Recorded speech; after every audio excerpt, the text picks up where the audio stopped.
Now we're gonna lock it in.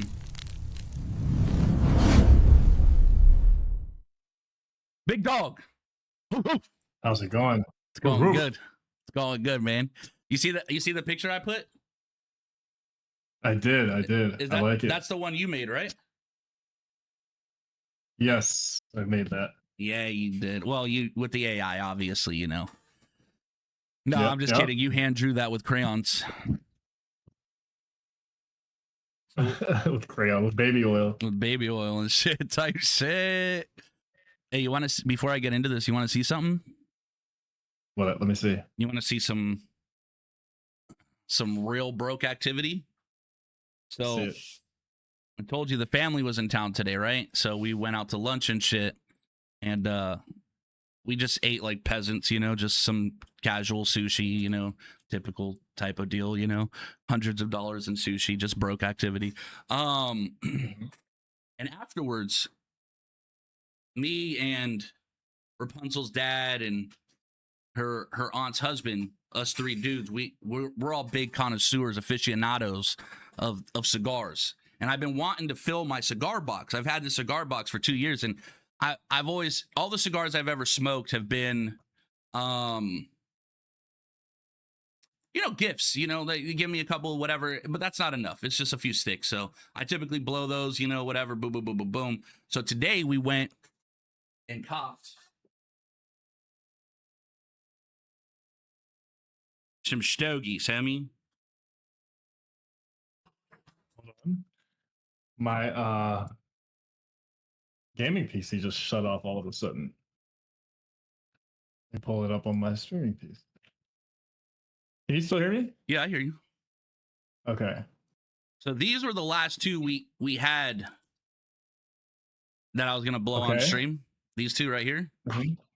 They're cool. They're cool. But so am I camming up smoking with you or what? You don't have to. You don't have to do all that. You don't have to do all that. The secret of who Cronus is infinitely better than their, you know, them knowing. So then I went and I copped some of these bad boys right here. The lighter one was a gift from her dad. Mm-hmm.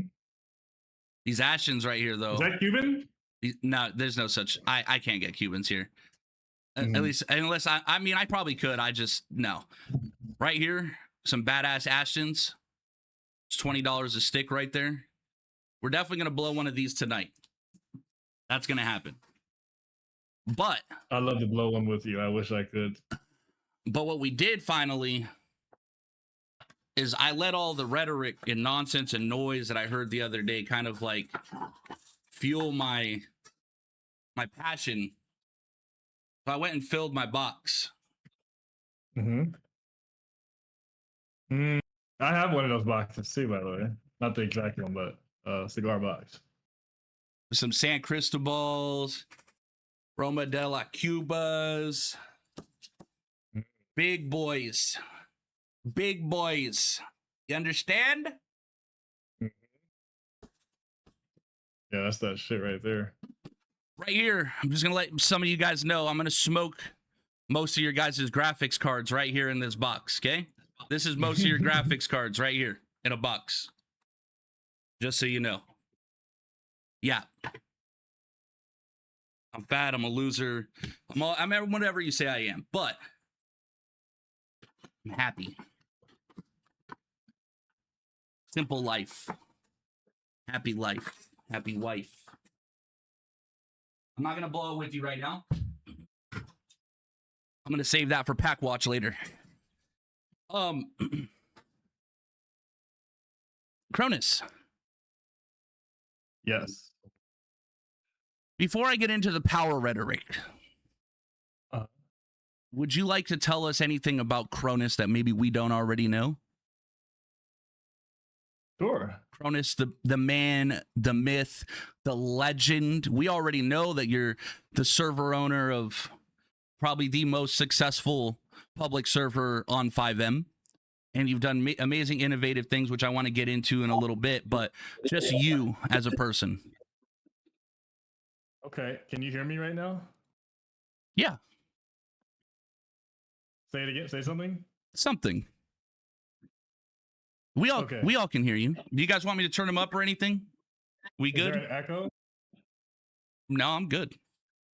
All right, I put you on my speakers. Okay. Ski is here too. Yeah. So about me. Okay. You don't have to like give us your life story. You just some maybe some things that people didn't know. So I used to run a Shopify store before I did Power. I'm not it gonna was lie, I'm called- pretty dumb. I don't know what Shopify is. So Shopify is a platform in which people monetize, not necessarily drop shipping, mommy foul, but it's where you monetize physical products. Your merch that you sell. Yeah. You can put that on a Shopify store. Essentially, I sold physical products. I did start off drop shipping, and then I ended up making enough to purchase my own inventory, thousands of it from Pakistan. And, that's kind of how I got my foot in the door to e-commerce. And e-commerce is essentially what all of 5M is in general anyways. E-commerce,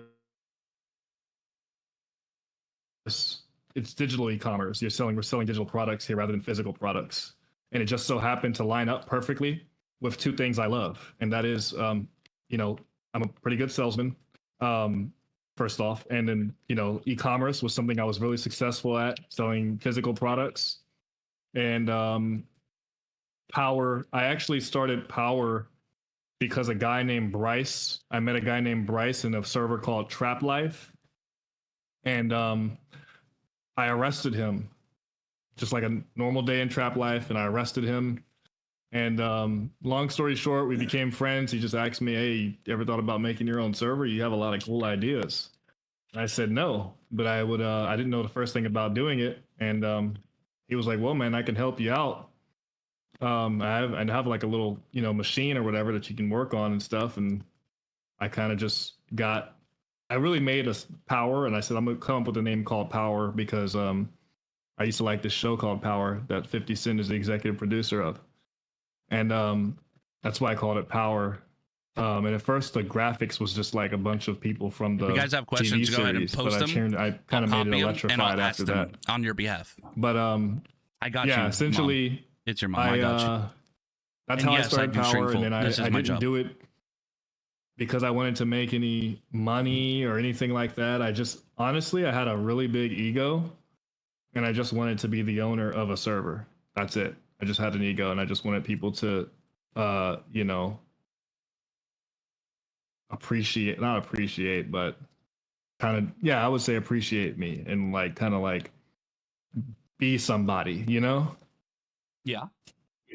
That's why I started Power. And then I realized really quickly that in order to sustain a 5M server without it dying, you need to sell assets. And that's why I came up with the business model that we have now. But a lot of people know, like Scotty, and this server was not pay to win when it first came out. Well, it's interesting because I didn't know that aspect of you going to Trap Life or whatever it was called. I remember you telling me a story about how you used to RP on PlayStation. Mm-hmm. And how you molded a lot of your ideas for guilds and how you wanted to see gangs portrayed based off of the experiences you had when you were on your PlayStation. Yeah, so I used to be in something called free aim lobbies. Yeah. With a guy named this. It was my friend. I used to be with all my friends. We grew up together here in North Hollywood, and we all kind of like in middle school all separated and all moved apart. And our only means of hanging out with each other was on the game. And we all had PlayStations, and one of my friends convinced me to join a crew in GTA Online called the Caprinis. And when I was playing with these people, I realized that they took the game extremely serious. I had to call the head of the Caprini family. I used to call him boss. Yeah, If you told me him that. You called him you called anything him else. he would shoot you in the head and you'd be Yeah. kicked out of the game. And people were terrified of that because, it's kind of like losing your roles in Discord. Like, Yeah. you don't want to lose your role. You feel like shit, like, your friends and everything, so like you made friends in this crew and you get kicked out. It's like, all right, now you're the, and everybody would turn against you if you got kicked out. Like they were loyal as fuck to that crew. So, and he actually would promise people like modded accounts, if you stay here long enough, I'll make you a modded account. I actually ended up getting a jailbroken PS3 and becoming the modder for the crew. And then, the owner of the crew started to really like fuck with me. And then I ended up becoming like an underboss eventually. But I rose my way all the way up from like nothing to an underboss. And, I used to dick ride, no homo. Everybody would dick ride the crew leader because he had one of the biggest crews in GTA Online. Right. So like, I dick rode him, no homo. And I got. You were also probably much younger then. Very, yeah. Yeah, so like you said a second ago, how prideful you are. I would imagine when you were younger, it wasn't really. You might have still been prideful, but because of your youth, you were probably much more impressionable. So seeing this, you were probably like, "Oh wow, this is dope, and this is part of your lifestyle. Like you're playing this game. This is what you do." Yeah, I was very immersed in it. My friend, one of my friends, the one who got me into the crew, ended up leaving one day, and then he joined like another crew that was kind of popping. He always kind of like went with all the popular shit, anyways. So he went to a poppin' crew called Chaos, KAOS. And then I ended up leaving the Caprinis one day after like 2 years, and I ended up joining. I was in a lobby with a guy named Mastacholi. I'm sure you've heard of. I've introduced you to him before, I think. Yeah. Mm-hmm. I do remember the name. So he used to have a crew called Rise, and we would battle with him consistently in free aim with the Caprinis versus Rise. And one day he kind of pulled me to the side and he was like, "Bro, why do you call this guy boss?" You know what I mean? Like that's weird. That's like, what the fuck? And then he kind of like opened my eyes to the shit. And we had like month-long fights and shit, with Rise. And I ended up leaving that day. I left the Caprinis and I joined Rise. And then I was hanging around him a lot, and we kind of we became really good friends. And then he actually was the first investor in Power. This is years down the, like, obviously, we stayed connected for years. And he became one of the first investors in Power back in the day. So it was a mixture of Mastacholi, Bryce, and I that kicked off Power. And then everybody actually ended up quitting. Mastacholi ended up quitting at one point, just completely, and Bryce ended up quitting, but I didn't quit. So that's why we're here today. That's actually insane. I worked on this server by myself without a single person helping me for, I think, a whole year straight. Normally in a business, right? When you go into a business, like I'm talking like storefront or something like that, it doesn't really matter. It could be anything.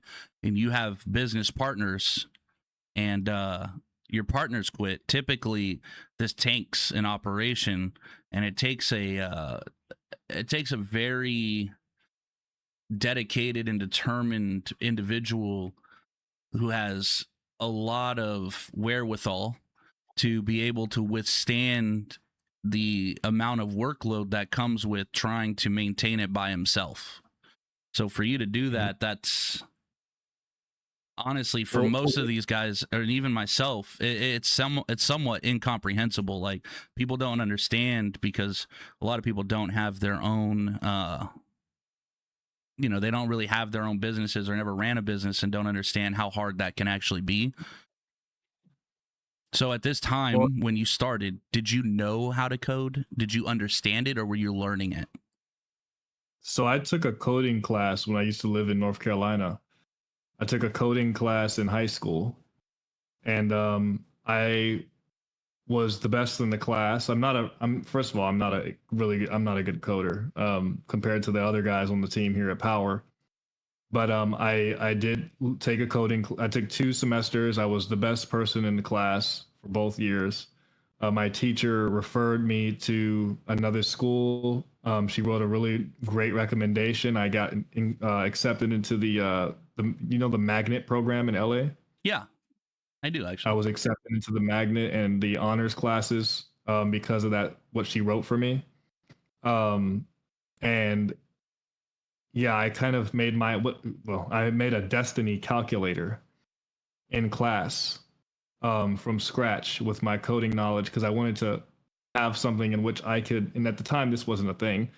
I wanted a program in which I can see what piece of armor I needed in order to hit max light level or a specific light level. You know what I'm saying? Yeah, So it was a Destiny light level calculator, and I made that from scratch, and that impressed the teacher. that's crazy. And yeah, That's actually but anyway, super talent.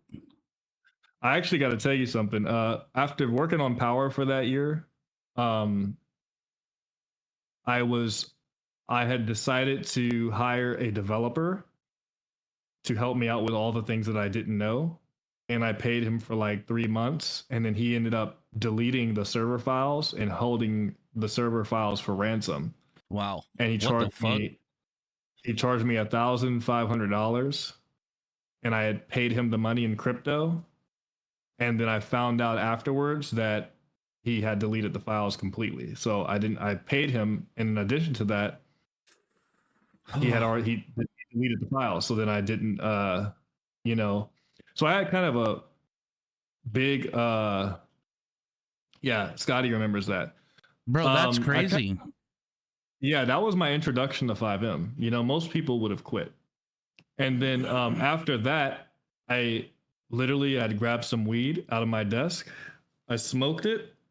And then I just said, let's do it all over again. And That's I lore got started. right there. Big pothead Cronus tight shit. I'm actually not a piehead, but He was. When it's time to do it, you know what I mean? When I feel like things are kind of getting a little, yeah, I will smoke. When things are kind of getting a little tough, I've had to smoke these last 3 months for sure working on this damn server because a lot of this shit, this shit kind of like, gets to be stressful at times, Yeah, and that's I can another imagine. reason why it's going to be going down is because I told Shroom today, I told Curtis, I said, hey, he said, why are you shutting the server down? I said, sometimes you need to pull the car over, stop, pop the hood, and work on the car without the engine running. And that's what I feel like needs to happen right now because everybody's made a lot of progress in the beta. I'm sorry, in the alpha, you guys, everybody's done really good. Progress. I think a lot of people don't understand, but alpha was a big test. It was not the real server. It was me seeing what works and what didn't. Yeah, it was like building Legos. It was like putting it together piece by piece and kind of making your own thing rather than following just generic instructions and building it exactly the same as someone else. You've taken things from all sorts different places and you've put it all together, and then you've added your own twists to everything. And I don't think a lot of people understand that. Like, if they were to go and get some of the same scripts, they wouldn't play out the same way because of the stuff that you guys have done behind the scenes. Yes. Yeah, a lot of this stuff is open source. We've turned a lot towards a lot of open source. They can put all this shit together however the fuck they want it, but they're not going to have scythes, in their farm for their farms. They're not going to have, the way everything connects in the ecosystem. A lot of modifications have to be made to this city or to this game in order to do that. In a lot of these scripts. And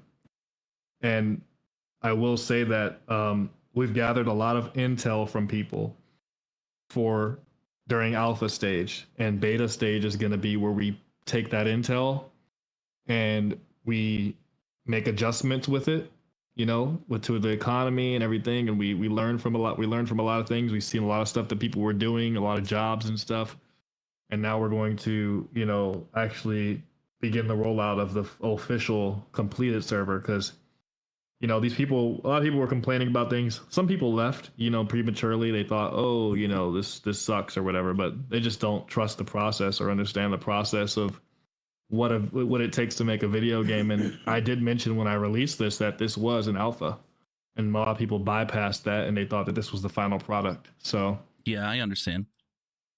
I won't lie. I found myself in situations where I was frustrated and I just wanted to fly out. You know, I'll be straight up. Like it was the food. And I know you've heard me bitch at you about that food many times, something that these guys don't know anything about. But behind the scenes, I'm always telling them, you know, food this, food that, food this. But like when I Danny out 20 times in a stream, it kind of gets annoying, you know? So I'm like, I've listened to you and I've gritted my teeth and I'm like, all right, I'm going to trust the process, kind of like what Alonzo just said, or Vape, I'm sorry. What he just said is like, always trust the process. And that's what I'm going to do. I know that, like you said, it's all coming from the ground up. So there's gonna be things people don't like or whatever. But I don't think a lot of people realize is that anything could be reconfigured, and you guys are obviously smart enough to do it. And if it becomes an actual inevitable problem, then obviously adjustments will be made. And for some, they'll say, well, then it's too late because I've already. Well, fuck you. That's how I feel. Fuck you.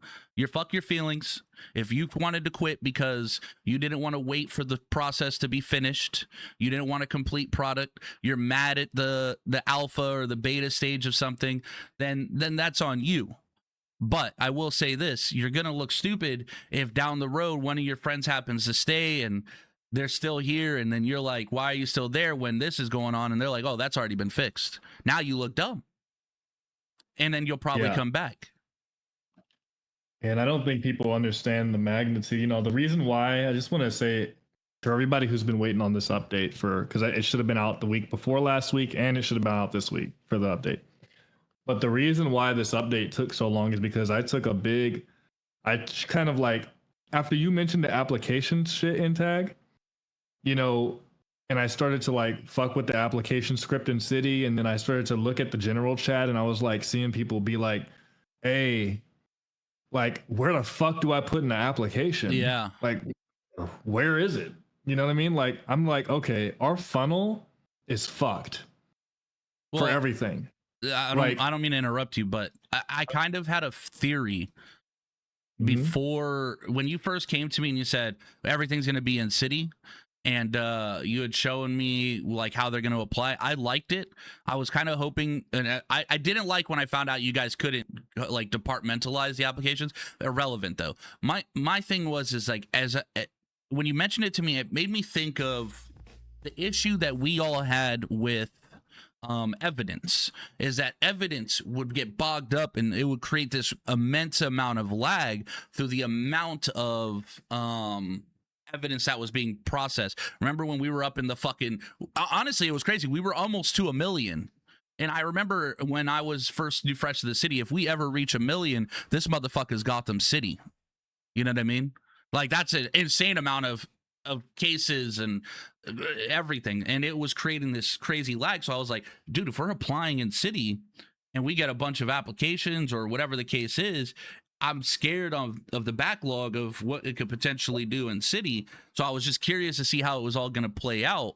And when the applications just completely stopped working, and I never said this or vocalized it out loud, but I'm going to say it to you right now. I was actually happy. I was like, thank God.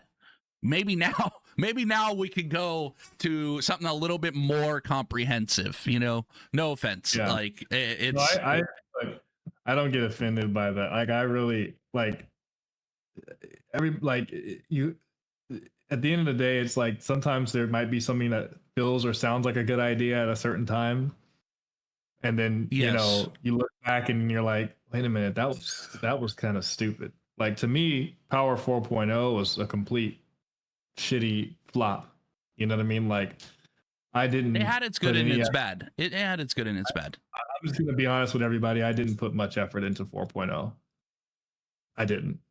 100%. I put a lot of effort into 3.0 though. I put a lot. Hold on. Pause. That's.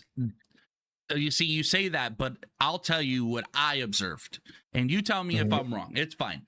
That's why I want to have this dialogue with you. And it felt like for me in 4.0, and it's crazy. It's like I'm kind of getting away from what I want to get to with you, but like in 4.0, it really felt like you were doing a lot of catering.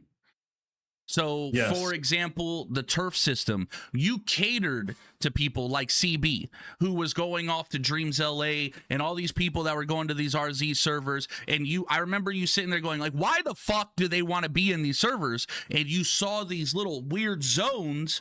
So you had this idea to create moving zones, essentially turfs, and integrating it into the gang system that we had here, and kind of removing a lot of the way it was and taking the way that it was and putting it into the turf. So back in the day, you had to spray paint and you had to sell drugs to gain control of an area, and it showed up on the map as a little square on the map, and it would be a certain color, and the colors were never right to your gang, by the way. It was like 400 different reds, irrelevant. But the point is then you created the RZ effect, the domes, the turfs, and you had to go in there and you had to go and fucking sell dope and fucking spray paint, and then you win the turf after a shootout.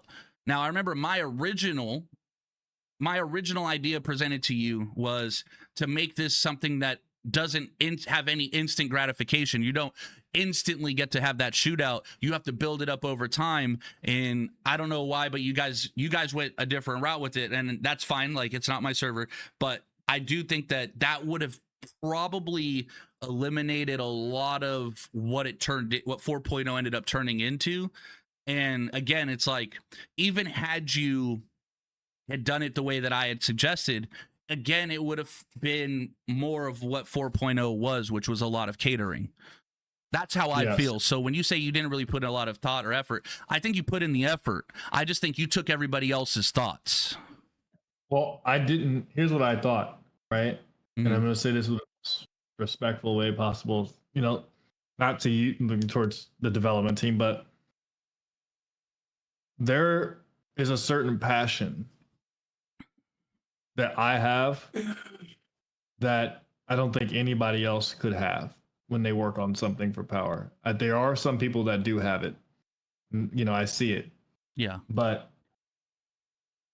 when I do this shit, I have a passion for it. I get excited.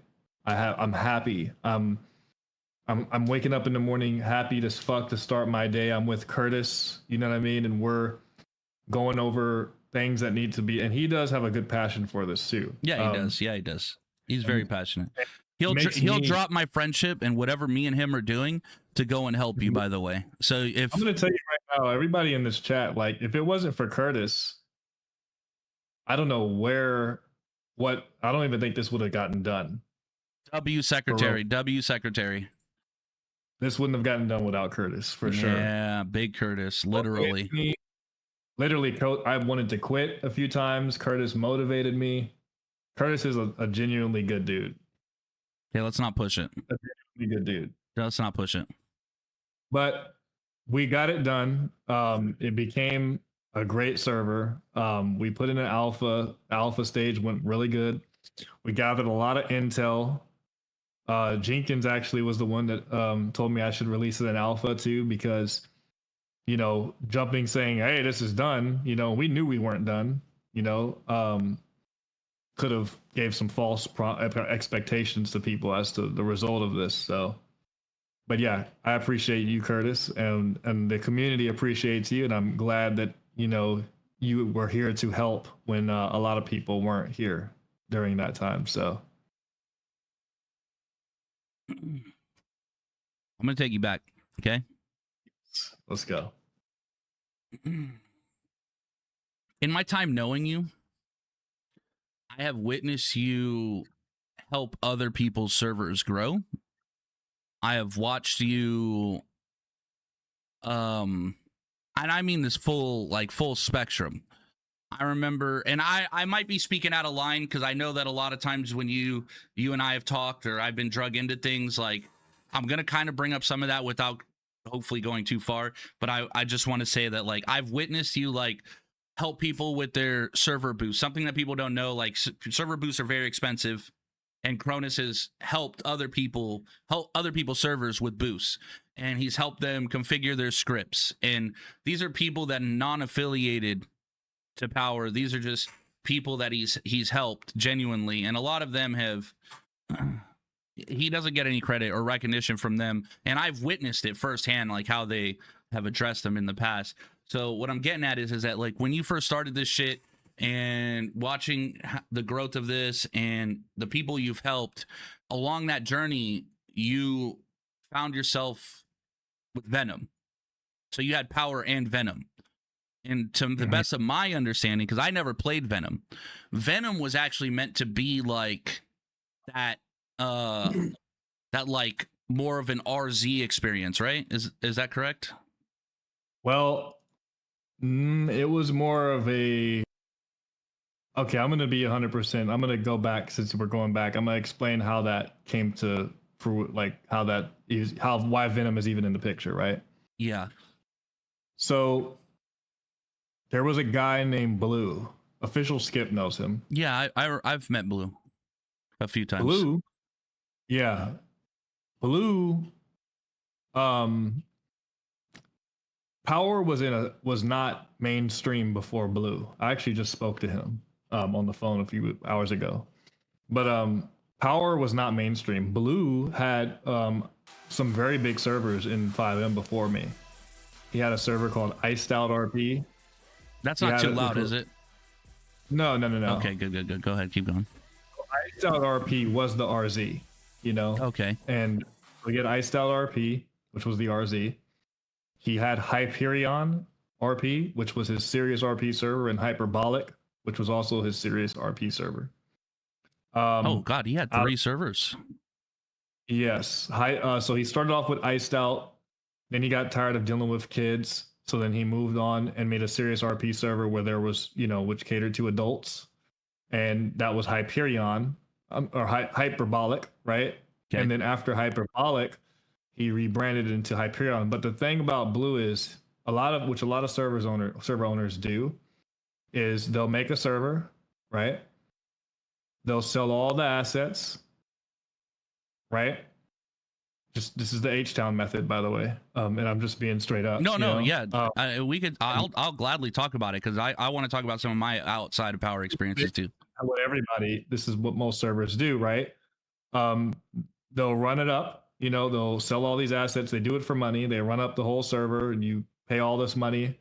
Then they have a wipe, and you lose all your paid assets. You lose everything, and then you have to rebuy it again.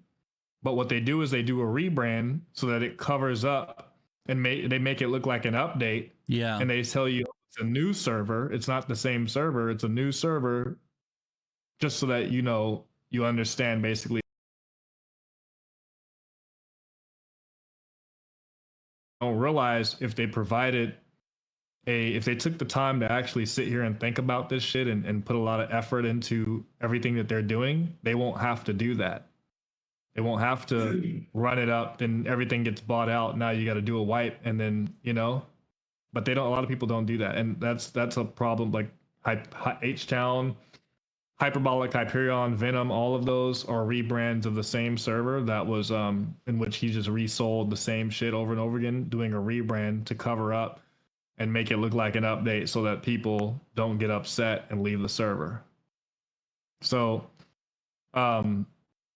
and that's what most FiveM servers do. And Deluxe was another one of them, yeah. But I think after Venom, during Venom, or after Hyperbolic, or Hyperion, my bad. I'm getting confused with the shit now. After Hyperion, when he went to Venom, he decided to make Deluxe, and he scared his community. They thought he was going to do another rebrand and they'll lose all their shit. A lot of people started to leave. And then that was the last one of it. Yeah, I remember like the I don't want to say the downfall, because I don't know anything really about Venom. I'll just say I remember it in its last days as members of Venom started to pour into power. There was like this weird back and forth rhetoric amongst community members from Venom, some that were like coming at you kind of crazy. I remember some girl, she was kind of coming at you a little bit wild and saying some pretty crazy shit behind the scenes. And then there was all these people pouring in, and I just kept hearing like, basically people would say like, oh, Cronus cares more for power than he did for Venom.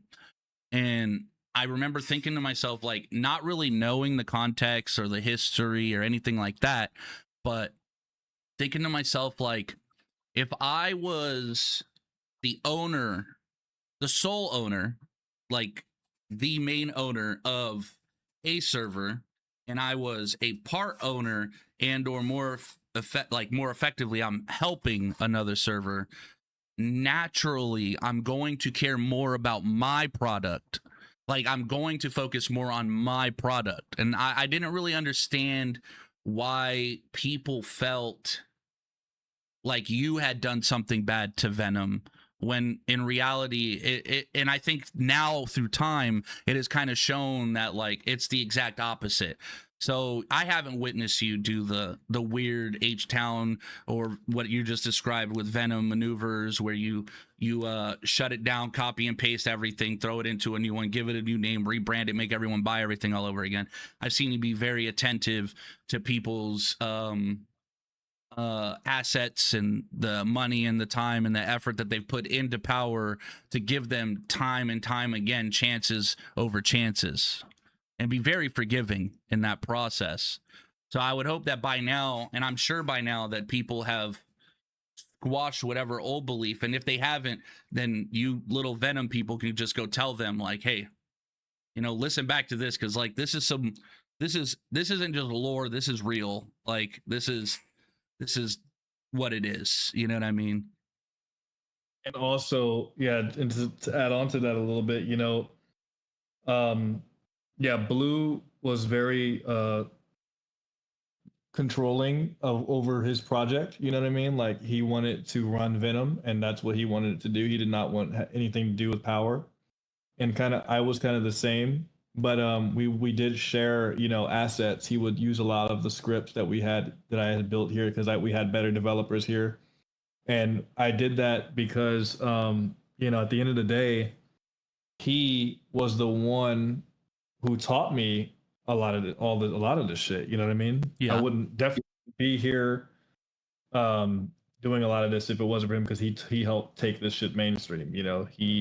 So it's safe to assume that despite everything and a lot of people's opinions, that you and Blue probably still have a good relationship.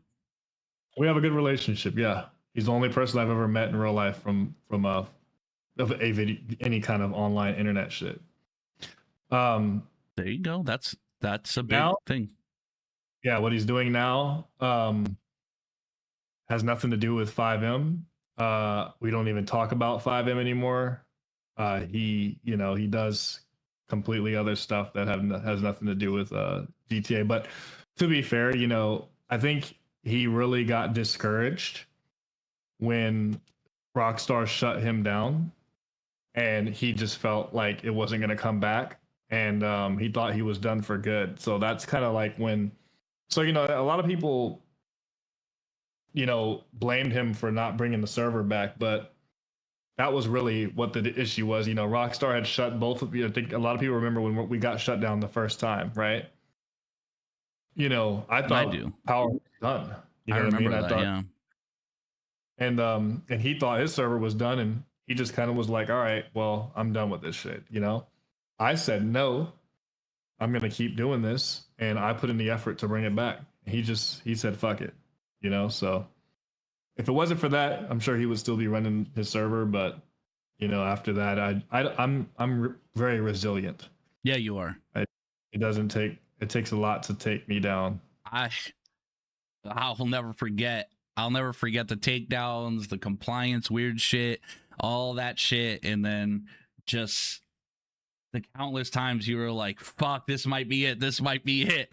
And then you just go overtime in the overtime, you know what I mean? Like, I respect it. I'm gonna shout Vape out, you know what I mean? Yeah, I really he did am. his thing.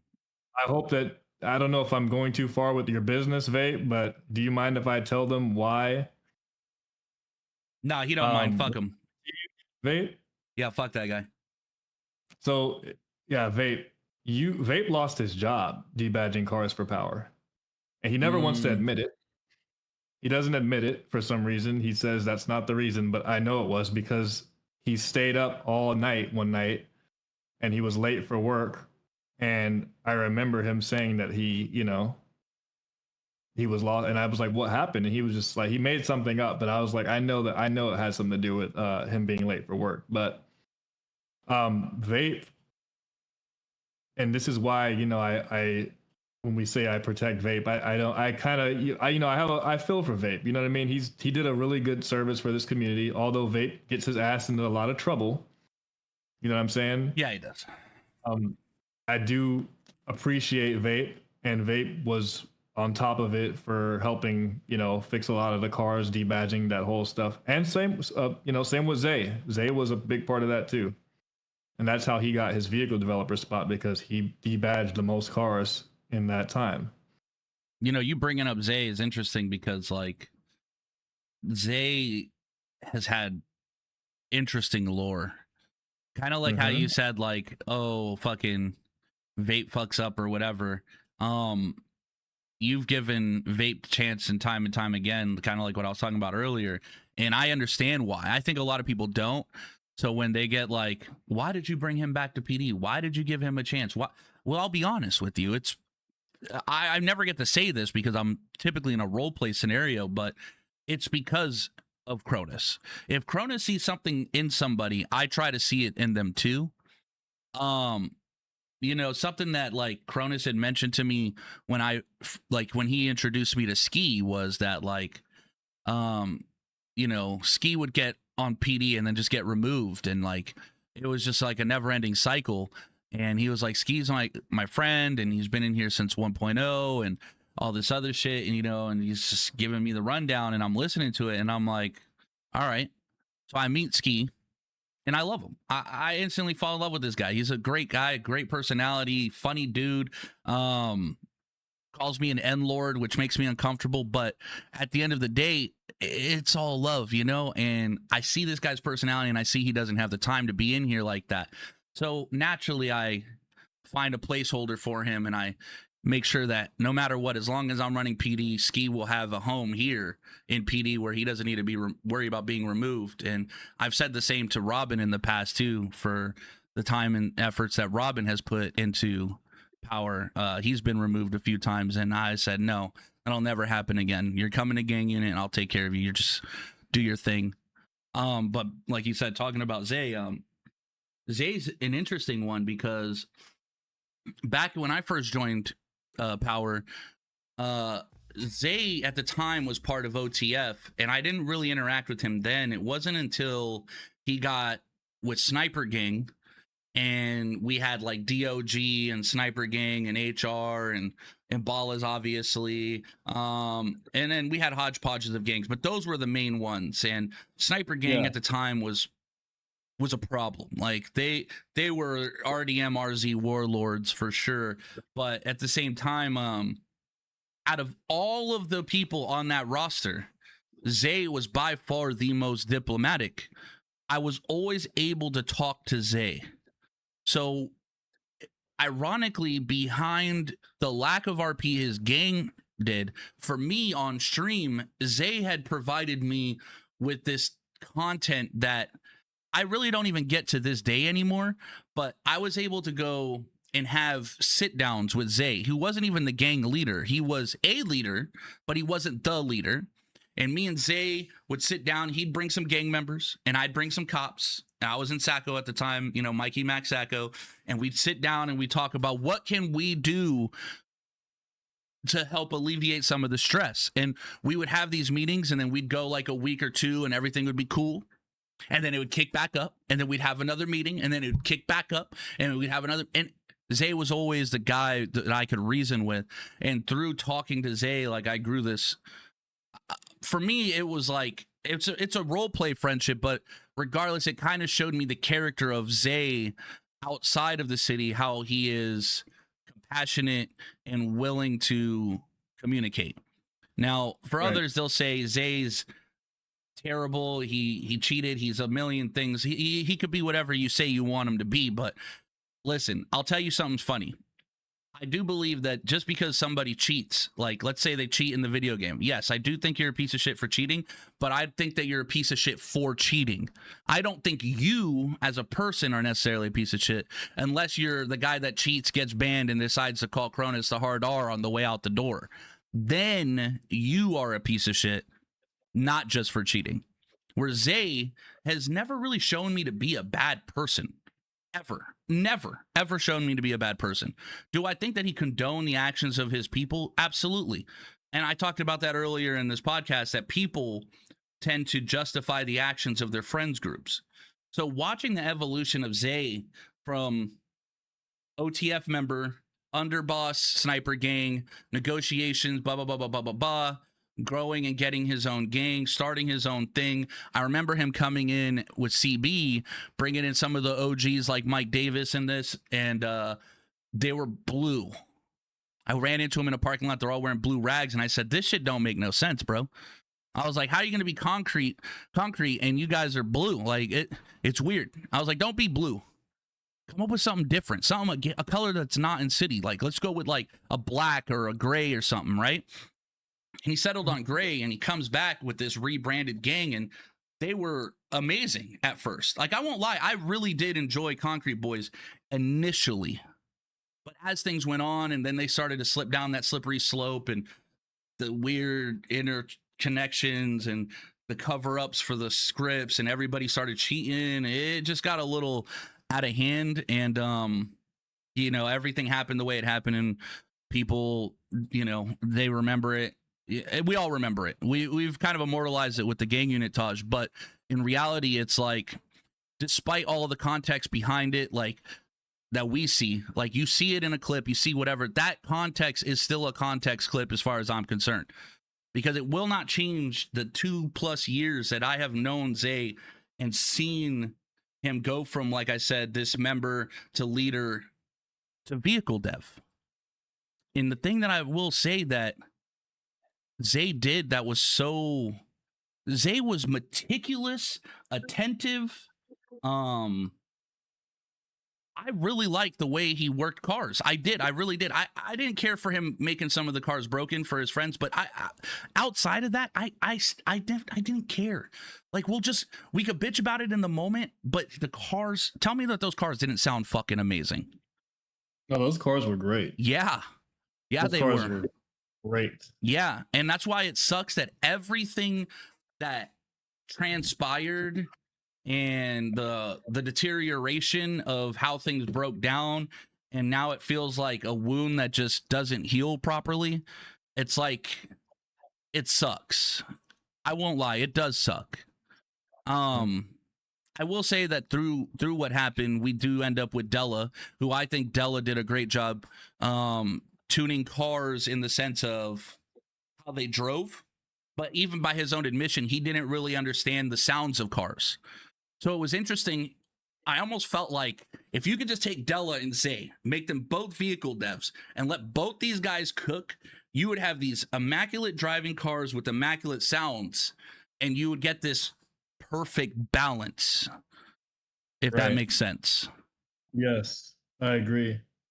And another thing I'll say is that with the, Zay is coming back as the vehicle dev, but not in terms of code, but in terms of fixing people's broken, limiteds that I talked to you about before. Yeah, that's great. So people, there's no need for a vehicle developer anymore in terms of code, because we have AI doing it.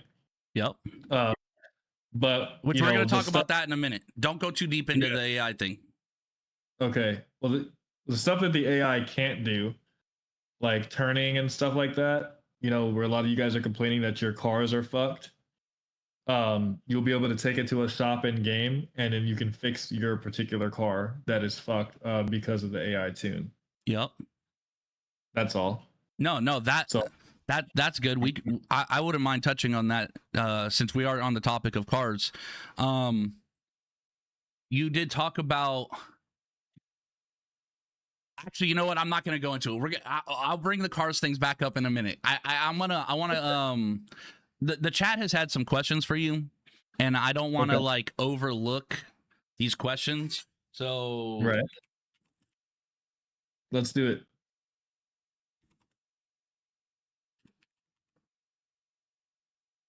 Okay. So my first question is from Rapunzel. She says, when is the new Power merch coming out? So the 5.0 merch, that I haven't thought about that, to be honest with you. Ooh. I might do something where I do like a wrap, like when I release it, I do like a raffle. Whoever buys Power shirts, they enter a raffle, and then some people will be drawn out of that raffle to receive said products in game, for free. Speaking of merch, I never even got my shirt. I'm not gonna lie. I have your shirt sitting in my closet right now that I'm going to send you. You know what was really fucked up? Guy, I'll be honest, this is for you. You already know, but for chat, Cronus sent me shirts, and then when he went to send me the new shirt, I had to regrettably tell him it was too small, and I've gotten fatter since. So that's probably why I haven't gotten it. I've slimmed down. I'm 23 pounds down, and I'm maintaining that 23, but I can't break it. So now I think is the time where I have to start to put in that extra effort, which is good because that's what I wanted to do. I just wanted to slim down. You do look like you've slimmed down, actually. I have a little bit. I have a little bit, but I'm still fat. So there's no getting around. There's no getting around that. All right. So the next question is going to be from Pixie. Actually, I want to one more thing for this merch. I don't understand why you don't just deliver this is okay. This is just going to be me spitballing something at you because I noticed that when you do these merch things, it's always in small dosages and it's always like at your behest. What I feel like, me personally, what I feel like you should do, and this is a suggestion. I'm not saying you should do anything that I say. I'm just saying this is my suggestion. Why don't you make 10 Power shirts or put 10 Power shirts up on the market? 10 sweats, 10 hoodies, 10 hats, whatever the case is, right? I won't lie. If I had a full Power getup, Power P hat, nice, bold silver right there in the middle, Power right here, I would fuck the shit out of my bitch and all that shit. I ain't gonna lie. And I'd wear it on stream. But why not just drop it like that? Instead of actually making the merch first, put it on the market as like 10, 10, and 10, and then make it limited to 1 per, right? And then let those people buy, right? And then those things get sold off the market, and you kind of see what works or whatever the fuck it is. And then say this guy's a medium, this guy's a large. Now you know which sizes to get. You get those sizes, you send them out, boom, boom, boom, boom, boom. This creates a bottleneck, a chokehold on the supply and demand so that you're not getting excessive orders and now you're a fucking merch. You're focused all on merch when you have other things to focus on. This will allow you to kind of bottleneck that. You know what I mean? Yeah, no, I agree 100%. Actually, that's your limited time available items is really good when it comes to sales. And then when you're ready for the next thing, you just unroll the next thing. And then that old shit becomes that old shit, and that new shit becomes that new shit. You know what I'm saying? I'm happy to tell you I am actually on the Shopify store right now. And I'm about to reactivate it. I didn't know that people were interested in the merch. Well, I won't lie. Like my community harasses me to bring back merch. Now, the only reason why I don't have merch is because the site that I originally used, I went through a bunch of different sites at one point or another, and I remember making all these clothes and then getting this. I I would pay for, a copy, and then I would that material, man, that material is really important to me. Like I don't want shit quality, and I finally found a really good quality, which is that Bill Diffie one up there. That's a very comfortable hoodie that I no longer fit in, by the way. And I loved that company, but they shut down, and I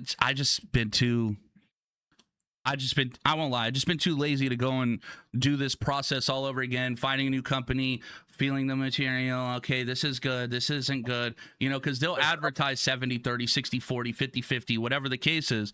But until you have it and you feel it and you know what it's like on your body, you don't really know. You know what I mean? Right. Well, the company that these new shirts, but I think I'm going to change the way they look, but these new shirts that I have, the one I was going to send you, they're pretty good quality. I made sure to get the best quality possible for that. So I think you'll be happy with that. Probably just, need to make a few different new sizes, but the quality for these new shirts are cool. I got to kind of figure out what design I'm going to do. I kind of want to, go with pajamas. How many people game in their pajamas? Well, this is going to sound fucked up, and I probably shouldn't admit this to people, but I'm going to just show you. I'm going to show you guys something. Okay. This is my typical attire, and I typically don't change my clothes or underwear or socks for weeks on end so that I can season them and ferment them a little bit. But this is what I typically am gaming in.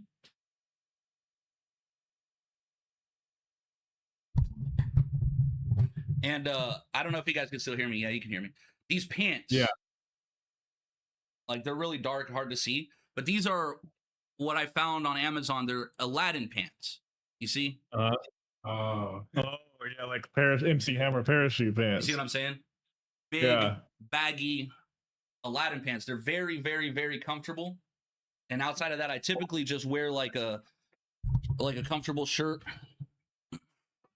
A drop crotch. I'm rocking the Kick hoodie, for the first podcast. It's called Chawaka. It's a Pakistani thing. They're very comfortable. So yes, they're like sweats, but they're thinner. They have pockets. And why I said I probably shouldn't admit this is that I wear these all the time. I have a few pairs of these. I got some different pattern ones, and it don't matter where I'm going, what I'm doing, I'm in these pants. They're just too comfortable. And at the bottom here, they got that elastic. Yeah. Very, very comfortable. So yes, I would say a lot of us probably game in comfort clothes. That's what I would call them, comfort clothes. I got this like one joggers. shirt. I got this shirt before that was pretty stretchy. And it was like super, super soft. And I must see what material that's made out of, because I'm pretty sure people would love to see fucking game in that. But it was like some pajamas, and it was extremely soft.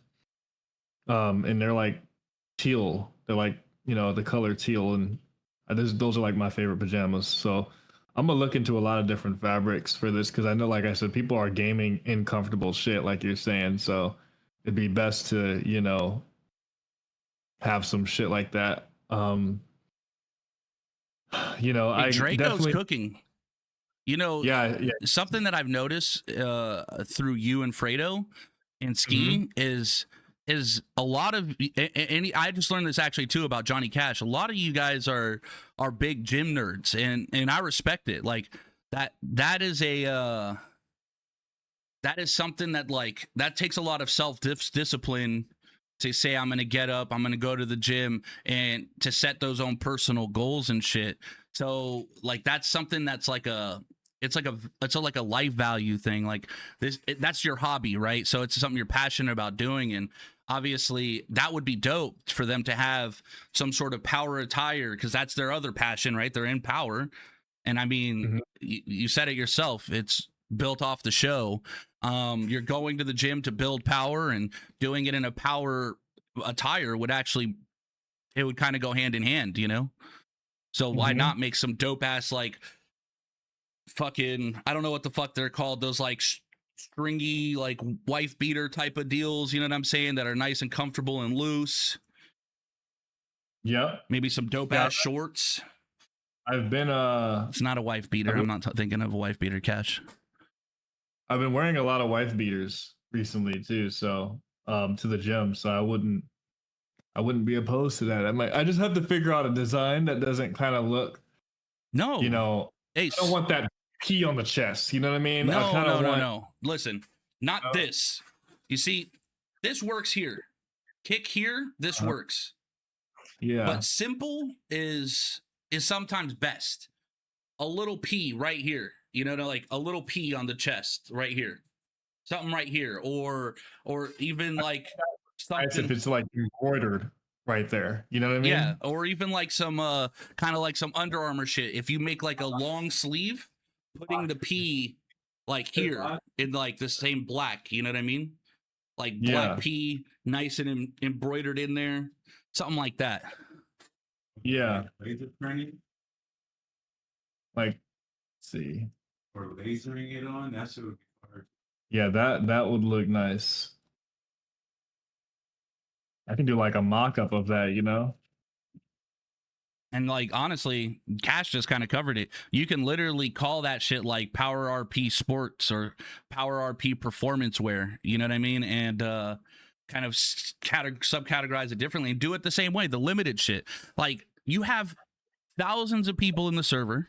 You have hundreds of people, if not more, joining per day. And I know it's more because I could see these IDs when I go to arrest or send someone to jail. I could see I'm up in the 6, 7, 8, 9 thousands. You know what I mean? So like there's lots of people joining every day. This exposure is insane. So putting this up there, making it limited, they'll sell out quick, instantly. I guarantee they're instantly selling out. Just because they instantly sold out doesn't mean you need to instantly put it back. You could do it like limiteds. Drop it once a month. Drop it every other month. Drop it at your leisure. Just, you know, boom, create this bottleneck. And then now your selfie section doesn't look like a bunch of nerds looking to hop in people's DMs, and it can actually be people representing that brand. And I think that would look, me personally, I think that would look really dope. Got a spectacular idea. Do you know those heart necklaces, right? That like is half the heart, you give the other half to your significant other, and then it's like it's a magnet, and then you put it together and it's a full heart. Yeah. What if we made a necklace like that, but it's a Power P, but it's split. So like you can order one for your girlfriend that you met in Power, and then like when you guys meet up, you obviously put it together and then take a picture of that shit, because a lot of people's been meeting up. Cronus. We're not doing this. We're not. Hey, yo, wait a minute. You're cooking. Hold on. What if instead it splits in the middle, but instead it's ER with the Power P for ERP? Oh, and then when they meet in real life, they could connect their necklaces because they're the ERP gods. You feel me? Yeah. Because I'm gonna be honest, that was probably the most flamboyant idea you could have come up with right there. We were cooking. We had all the right ingredients, and you were like, "I wonder what happens if we throw gunpowder in this recipe of food." Fuck it, yo. What's the worst that's gonna happen? Look what I just. Wait a minute. Wait a minute. What the hell? Wait. First of all, you're not gonna speed past that like you didn't just say what you just said. Oh, Loki, you motherfucker. Loki on the blurps. I didn't even know those were still active. I got to turn that down. My bad. Yeah. You ain't going to just speed past like that. You just said what you just said. Did you see this? Show that to them. That's what I'm talking about, you know? I think we all know about the necklaces. Yeah, we know what these are, Cronus. These people might not know. I don't know. I'll show it for you.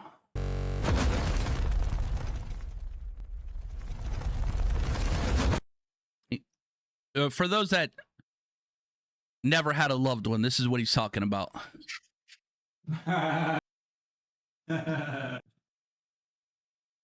Something like this. Order it, girl, and then when you meet in real life, you put that shit together, and we'll create like a relationships channel. You know what I mean? And then you guys put that shit together. You know what I'm saying? I'm not gonna lie. If y'all niggas buy that shit and y'all meet up, You got the You know how many people have met up from Power? Bro, it's I know, scary. But if y'all had a necklace and then meet up, y'all some fucking. Yeah.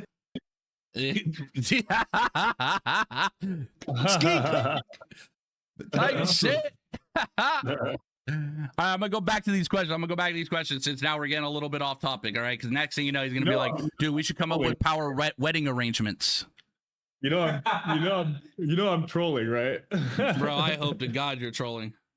Yeah, dude, come on. I hope you're trolling.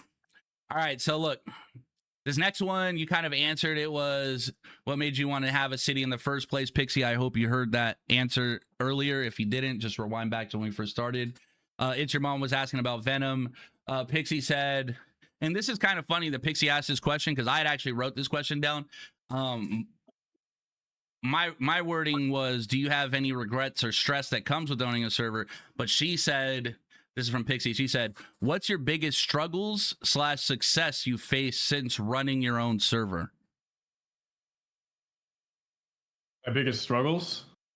Biggest struggles or successes, whatever, like pinnacle moments that, whether they're ultimate highs or ultimate lows that you have encountered while you have obviously been doing this. Well, I'll start with the struggles. The biggest struggle is is dealing with all the different personalities that come with people in this community.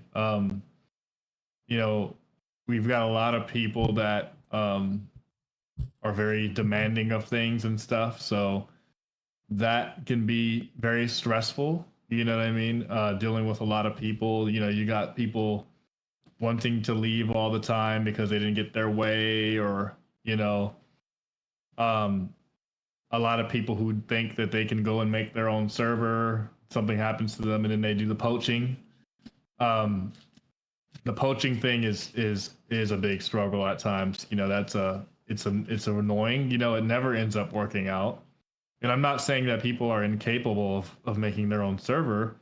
I'm just, when you try to take food off of somebody else's plate because you're unhappy, that is something that is just not cool. I have my dentist is very successful. He's a very rich man. He lives in Hollywood Hills. He has his own house. He built it from scratch. Very, very wealthy guy. He brought in some interns and, he taught them everything, right? He taught them everything. He treated them like family. They became workers for him. Oh, God, I feel like I know how this is going to end. They decided one day that they wanted to create their own dentistry, and then they started poaching all of his clients. That happened to Dr. Simp. You know that? I didn't know that. Yeah. Dude, why? What's with people doing? So that kind of fucked his shit up a little bit. You know what I mean? So they learned, they took all the information from him. They, and then when they decided to do their own little dentistry, and then they copied everything he was doing. You know what I mean? It's crazy. It really is crazy because the same shit happens in 5M. It happens to every business, though. It's just a part of owning businesses. They copied his shit, his website, everything. They made their own practice, and then they tried to poach his employees. They tried to poach a lot of his clients. So it happens in business. It is a big struggle. Sometimes it's very annoying. I feel like if you're gonna do something, do it your way. Do it, put in your efforts and your money. Don't try to go and eat off somebody else's plate or try to do something that you're trying to do at the expense of other people. So do it legit, Well, that's interesting because that's what exactly I said when Morpheus came into play. When Morpheus first started, I said, and we were watching it all kind of happen. Vortex did something similar initially too. Is I kept saying it was like, if you're gonna do it, I get it. You now get to understand the struggles of trying to have your own server. But outside of just the poaching aspect, it was the copy and paste mentality. It was recreating power to the best of your ability, because while art is often emulated, and the people who emulate somebody else's art oftentimes get more praise, it doesn't work the same, because while there's an artistic aspect to a 5M server, similar to streaming, it's not necessarily the artistic nature, it's the community you build. So you may copy everything, but when you do copy everything, it really makes it look like you really just miss power, and your success is going to be near impossible to match, because you tried to shortcut the hardest part of this whole process, which is building a community. People oftentimes think that, like, and I'm going to use streaming now as an example. People oftentimes think that, like, I turned on my camera, I played my game, why didn't I get any support? How come I don't have more viewers? And then they don't stream for 2 months, and then they do the same thing, and then they don't stream for 6 months, and then they do the same thing. And I think to myself, I'm like, well, you're not support what? A ghost? You're not there. Like, even if I had subscribed to your channel and I left my card on there to just keep reoccurring, for what? I'm not, there's no one there. You know what I mean? Like, you have to put forth that effort to interact, engage, and obviously be entertaining. And Power has all of that. You're very interactive with the community. You're very engaging, and obviously the server in itself is entertaining. And I do think that a lot of that entertainment factor comes from the vast amount of personalities. And I say that, I know, like, it's gonna sound crazy, but I say that wholeheartedly. You got people like, and I'm gonna use all the shitters now as an example. You got people like Renetti, who is a shit person in most instances in RP, but when he's not shooting you in the face, he's actually pretty funny.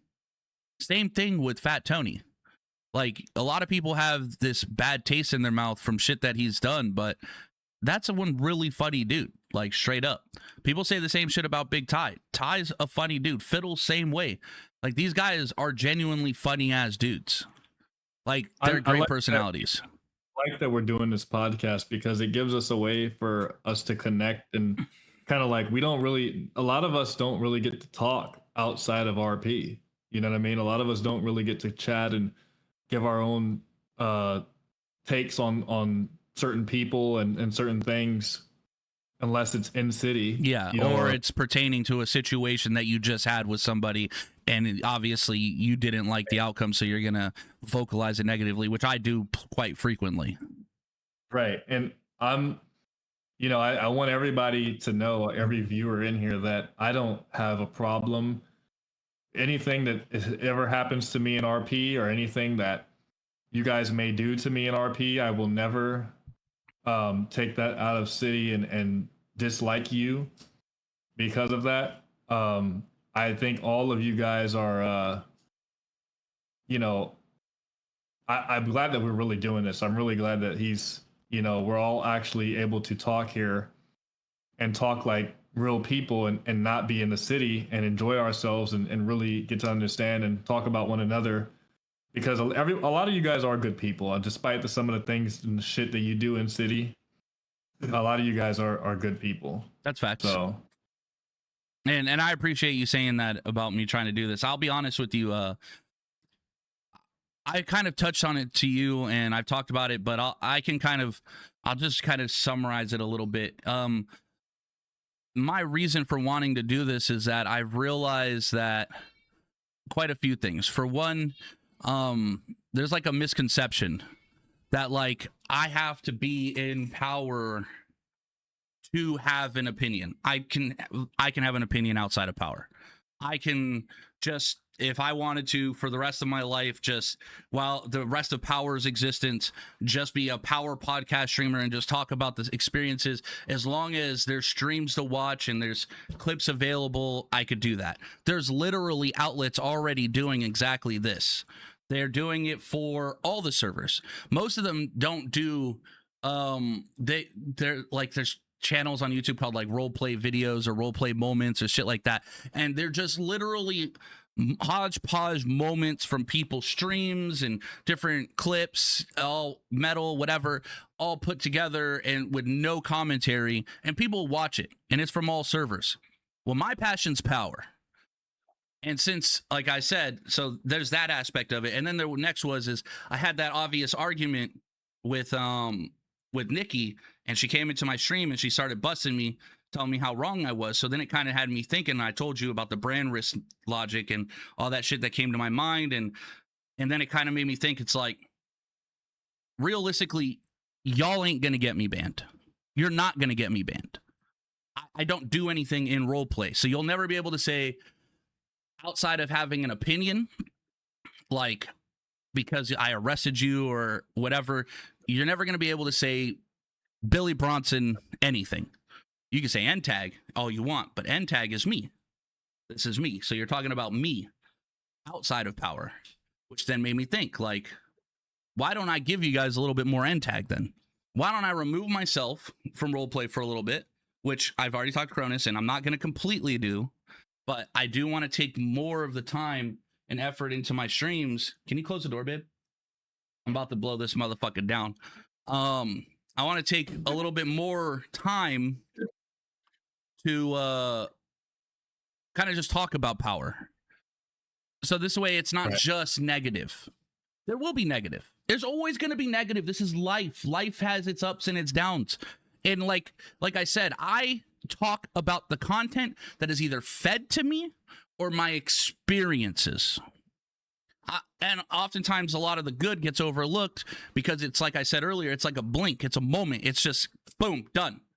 And then it's surrounded by either a lot of just patrolling and nothing, or this moment of cataclysmic drama, which I blow out of proportion, because in reality, I can talk about anything for as long as I want. Literally. Hand me a paperclip, I'll bend and mold it and sit there and talk about how I fucking whatever.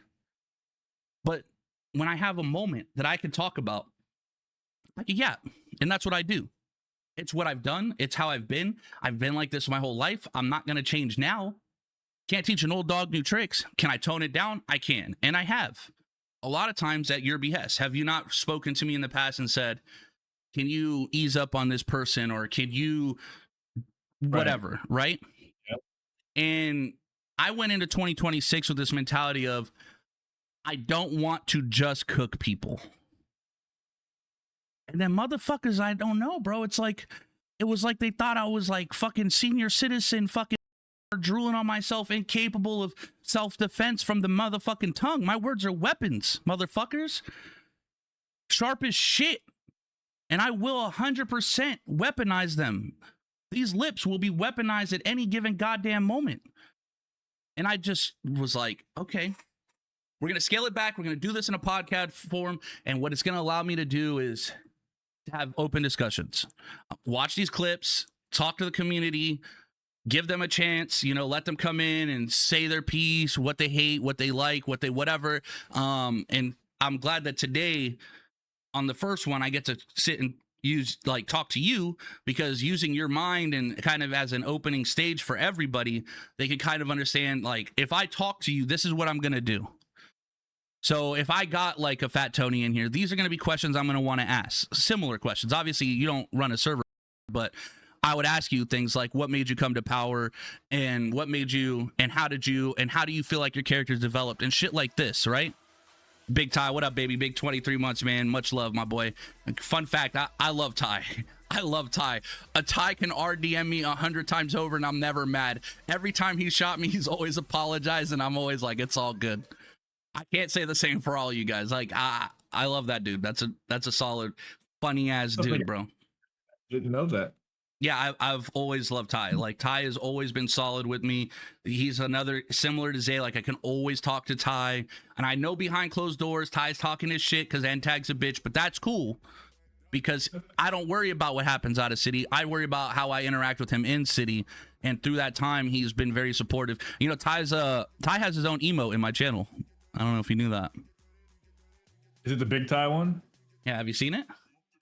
It's Yeah, I think it's perfect. Right? yeah, it's like it's actually one of my favorite emotes. I flew in city. This is back when I was a Danny in Power. MJ, thank you for the follow. When I first, like back when I was a Danny, I had this idea one day. I was like, I wanted to do this with other people, like go and take a screenshot of them and then turn it into an emote. And I planned on doing it with more people, but then I won't lie, after we did that, gangs started to dissolve, people started to fall off, there was a lot of shitters, and I was like, I'm not immortalizing these people. I knew Ty would be him.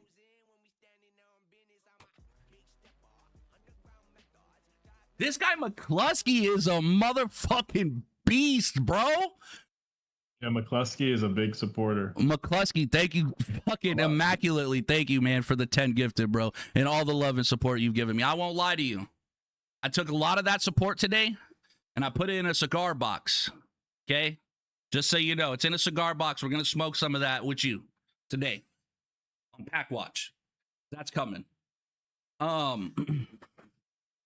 feel like I got a little bit off topic, but the general idea of this wasn't to, it was to hopefully drop. Thank you so much for the 5 gifted. I really wanted to do this for you, Cronus. I'll be honest. You always talk about the content that Power provides, and you don't like the Tajes, and you don't like me spewing off at some people. And I can't, I've told you this countless times. I don't really look at you as Cronus, as business owner guy. I respect you as Cronus, the business owner guy. I look at you as a friend, and I'll never lie to you. There's no universe where I'm going to let anybody defame my name. They're going to talk shit about me. If they talk shit about NTAG in city, they're going to hear about it out of city. I'm going to talk my shit right here. Like you said, it's not always about right and wrong. And you're right. It's not always about right and wrong.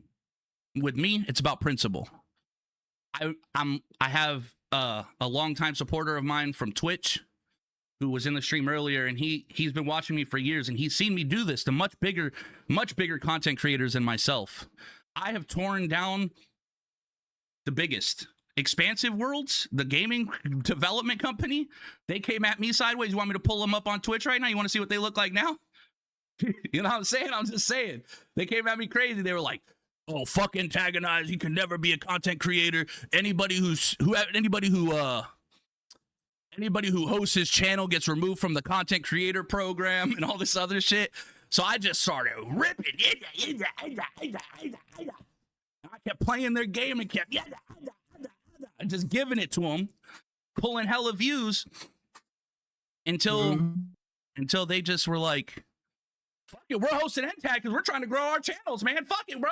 We're gaming with NTAG. We're going to play the game with NTAG. So he said it. I don't cast the first stone. I don't start shit. I finish it 100%. So anybody I've ever busted on, you busted at me first. The day you own that will be the day that I will feel for you enough to give you an apology. And until that day, which will never come, I'm going to keep yapping. So if you don't want problems, just don't talk about me. Don't at me in Power Den. Don't come at me sideways. Don't start problems. There won't be problems. And that's why I'm saying, like, I wanted to do this because, like, you said it doesn't always have to be blowing up. It gives a bad light to Power, and I would like to see the community take this opportunity to give me good, positive clips, because I always get negative clips. Clips. Show me good clips. Show me funny moments.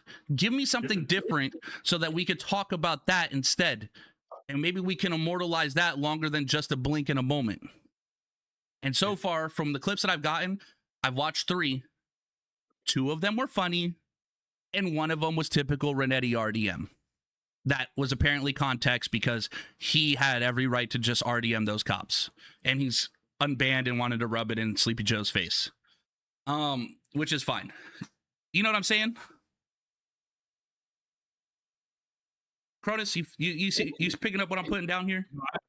Yep. No, I understand. And I think that Dude, the Renetti, debacle. Mm-hmm. Well, I mean, I don't even want to get into that, but yeah, you know, there's been a lot of things between him and stuff that's been happening, but I think at the end of the day, Renetti is a good dude. Yeah, I talked about that too. I said that, like a lot of things that people don't realize because they have like short-term memory loss or they just weren't here for it is that when Renetti actually inherited KCM, I was his biggest supporter. Mm-hmm. Randy, was that true or not true? Did I not say, Cook, show them that you can run a gang? See, he said that's true, and that's just the way it is. Did things deteriorate from there? Sure. Frustrations, like he has to protect a roster of people who feel like PD is targeting them, which in all fairness, they probably are. You're a gang and we're cops. This is the natural order of things. You think an owl to a mouse. Can they coexist? Sure. Can they coexist when the owl's hungry? Fuck no. Never. And that's just the reality. While we're all under the same kingdom of power, if you think of it like an animal kingdom, we're all under the same sun and umbrella. But the reality is we're living different lives within the city. I'm going to ask you this next question, okay? You ready? Uh-huh. I appreciate that, MJ. It's going very good. And I appreciate you stopping in. Real quick before I continue, Slipper, thank you for the 5 gifted drop. Thank you for the 5 gifted. McCluskey, thank you for the 10. And MJ, appreciate that follow. Welcome in, man.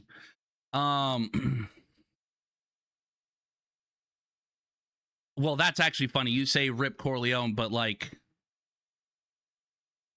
Cronus loves Corleone. And I had love for Corleone. But you can only snake me so many times before I can't do it anymore. And the only way to get rid of a snake is to cut its head off. That's just the reality. I could throw that snake in a different yard. I could take that snake and put it 20 miles away. But if it just finds its way back, what am I left with? I really was hoping that, and I'll be honest and genuine about talking about this right now, I was really hoping that through mentorship and trying to help Corleone understand to the humility and to just calm down and to just listen and to be patient and all these things, I was hoping that he would evolve and kind of change some of his rhetoric and antics. But it always felt like he would do that and then he would find a new group that was on some fuck Billy or fuck NTAG shit. And then he would grab it and then he would continue the rhetoric in a different direction. And that was portrayed on stream. So it happened time and time again. And in the end, to be fair with you, you could say Rip Corleone, but he was never removed from power. He was demoted, which may be demotivating, but kind of like the recent power stream announcement, the sense of entitlement. Don't be entitled. I'm going to ask you this next question now. I'm sorry, I got a little sidetracked. This is from Peachy Queen. She said, how long has Power been up and running? Power has been up and running since, let's see, Bryce Dunn. I'm going to go back in Bryce's messages with me, which is go back. I will literally go to the first message with Bryce where I had started this server.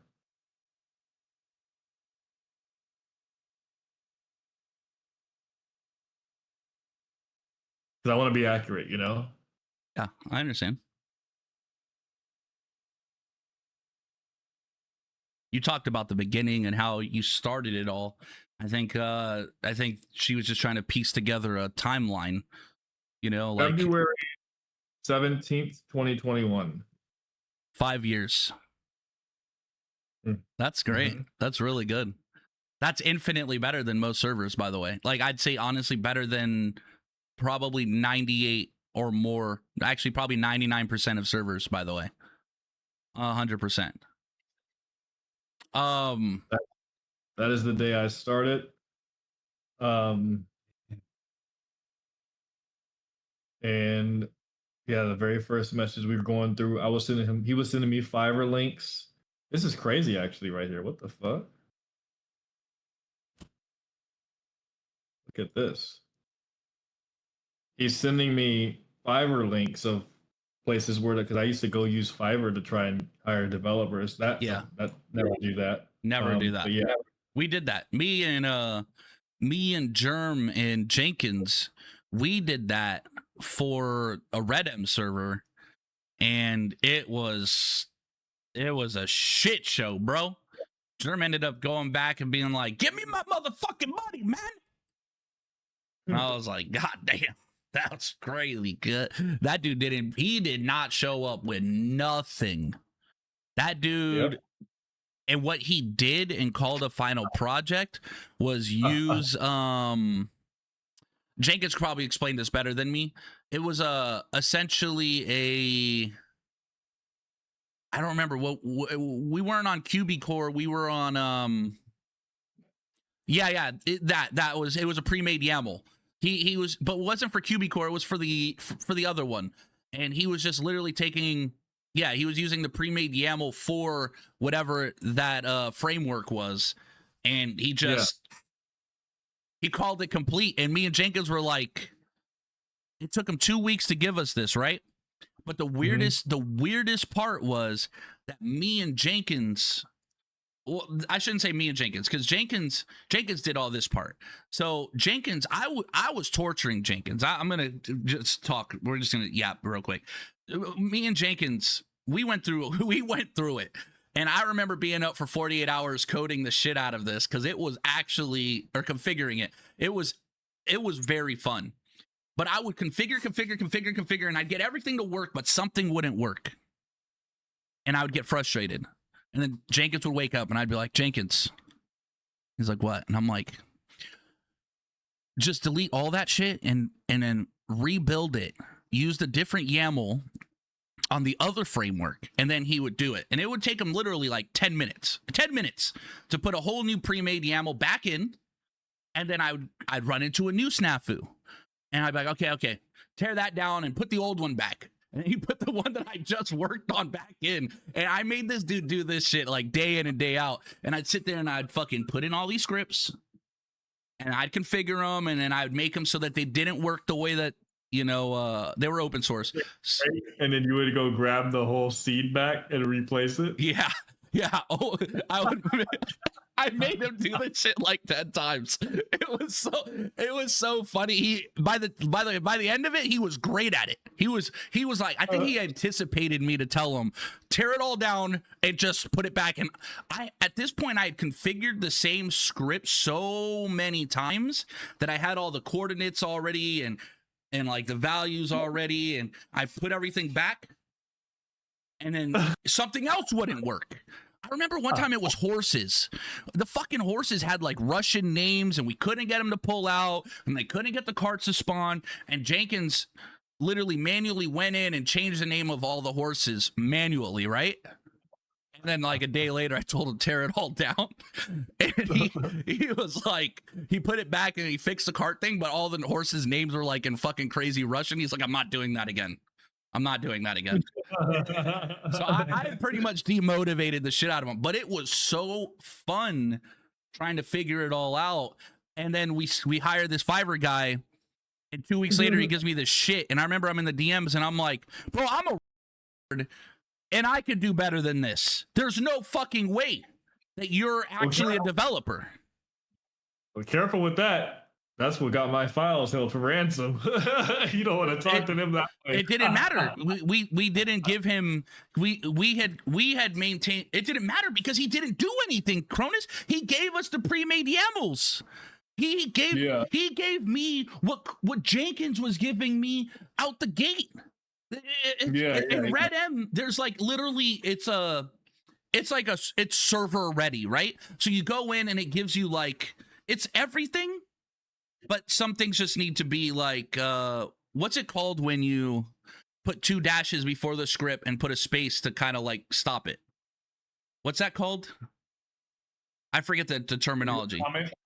Yeah, the stuff that's commented out. So I'd have to go in there and then remove the comments to activate it. Okay. So then I would comment it back in, and then the store would work, and the gun store would work, and this would work. And then we ran into new problems like the prison doors. All the doors are locked in there. So now we realize that now it's a mapping issue.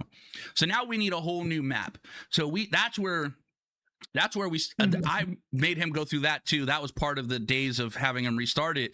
Is Breakworth Manor, the big mansion with the long road with all the trees, at the end of the game, it's burned down. Spoilers, by the way. It's burnt down. So he puts this YAML in, and it's a burnt down MLO, and that's no good. We want the other one. So then we put the other one in, but then this is missing, and like the desert now is fucking disease, you know, because like in the game, the desert's got the weird plague and the disease shit. So you go to the desert and you're just dying to the disease. And we're like, okay, put the other one back in, and maybe we can. And we just realized we were gonna have to get our own custom map. Anyways, failed project. And then ultimately hiring the dev really sent us back, and it was just very frustrating. And to what you said, like, never hire these guys. Unless they can prove their work, which they're all gonna show you some bullshit. Just don't. Like, again, community driven thing. Meet people, find people, talk to people, and then go that route about it. I can't say like in my time here, in not just like in just all these role play circles and people who've come into my Discord, like I've met a lot of different people that develop and shit, and I feel like now, if we'd wanted to, we could probably put together some people to build something, but my focus is so heavily on what you're doing with power, and I'm just gonna say it. After Yellow fucked me, and you took a direction to bring in power in a whole new light, my curiosity is piqued. I'm reinvigorated. I'm really excited for the new imagining of how this is all going to come together, and I genuinely want to be a part of. That's why this PD shit's important to me. That's why I said to you that when I said to you, I was like, please stop fucking with PD. Like, please, because like I need to lock this in. I need this to be this way. I want it to be a certain type of way. I want it to look a certain type of way. I'm trying to develop Cops the TV show, essentially, with this PD. So yes, I'm holding them accountable. I'm disciplining them. I'm on their asses. I'm on their heads. I've probably been meaner now in 5.0 more than I've ever been in the past. I've also, you know, been encouraging of the new officers that come in and are doing good, and trying to keep them from getting discouraged by getting Renetti'd at a scene. Just because you're one person in the city doesn't mean that's who you are. Power is an outlet for most, and we never know what they have going on IRL. I can have a shitty day and fly in. Always makes my day get a little better. Power is home, and I love supporting my friends from the place I call home. Appreciate you all. No, we appreciate you, McCluskey. Real shit. I appreciate solid you ass too, dude. McCluskey. And I didn't forget about your DJ booth. He said he forgot about your DJ booth. You're not getting it. We as a development team, we are very busy right now on the update. We are shorthanded in developers right now. If you like to apply to be a developer here, we are accepting. We are going to be accepting applications soon. You know, I'm training people on the team to, you know, take charge here and put us in a new direction, in a new era of development team as well. Please put in your applications if you know something about a thing or two about you know, doing developer work. We definitely need we could use a hand. And when I say developer work, I'm not just, you don't even have to know anything. Let me just stop that. You don't have to know anything. We'll teach you everything. That's all. It's not hard to do. And when I say developer work, you're not really doing the stuff that I'm doing or that Braden's doing or Diamond, because we have different, you know, departments. Server developers are different from Dono devs, and Dono devs are just people who essentially configure, you know, change the settings on a script, or just add values to a script that we already we pre-make. So when someone purchases something for the store, they can get their shit within 24 to 48 hours. They can get their shit quicker. So if we, what I'm speaking of is we're in a shortage of donation developers, not actual script creation developers. Dono devs, config devs. We are in a shortage of config devs. So that's what I mean. Put in a Dono dev application. And those applications are on the website. So I know you see it. And I know a lot of people have been on it. I ain't gonna lie, I haven't said it once. I'm a very weird guy. I won't lie. Like, I don't like compliments. I don't like anybody sucking my dick or riding my dick. I'm not a fan of that shit. But I'm the same way with my friends. I don't want to, like, when Melons gets banned, I'm not gonna stand there and fucking be like, free Melons. No, I'll make a case for anybody, friend or not. I will 100% try to stick up for you if I feel like you have a leg to stand on. But that being said, a lot of people have been saying code OMJ. I know that you typically take your time in giving people that avenue to revenue through power. Has it crossed your mind? Well, OMJ is pretty new. Yes. It usually takes someone, quite the time to get that code. While I appreciate everything OMJ has done, I think it is definitely, it's a little too soon for that right now. But in due time, me and OMJ actually had a very serious conversation the other day about him taking on some higher responsibilities here on the dev team. It definitely will come very, very soon. It's time. I mean, to be fair with you, I've seen Code Shroom. If Shroom, if you got a code before I get a code, I'm going to Red Dead. I'll be honest. I don't give a fuck. I'll say it. Yeah. Fuck you, Shroom. Code, I love you though. yeah. I love you. I do. You know I love you. But fuck you. I watched Sky do clothing dev for well over a year before ever getting a code. You remember that? I know you remember that. Yep. Sky had a interesting. Sky's situation is very interesting because Sky is making PD vests, and a lot of times people obviously are paying Sky to do this. So for him to have a code, it was kind of like I didn't know how it would work, but I knew that he had been doing this for a long time and is underrated as Sky's position is. Sky's position is very underrated. A lot of people, I don't think Sky gets nearly the credit that he deserves, considering we all wear clothes in the city. We all do. And we all have our own goofy sense of fashion, except for Dannies who don't even try. And they're typically there with no good intentions. But for the people that are here to make a lifestyle, they're putting together their outfits and whatnot. And I could tell you, I can't tell you how many times Sky has fucking pissed me off removing my Sacco shirt. And I've gone to Sky and said, Sky, what the fuck am I supposed to wear? Like, I know I'm a commissioner, and I know most of the time the commissioners just kind of, I don't know what the fuck they got going on, but I'm not them. I want to look like a cop. I want to dress like a cop. I want to appear like a cop. In fact, I can comfortably say that in my time in power, Mikey was the same way. Mikey would wear a Sacco uniform.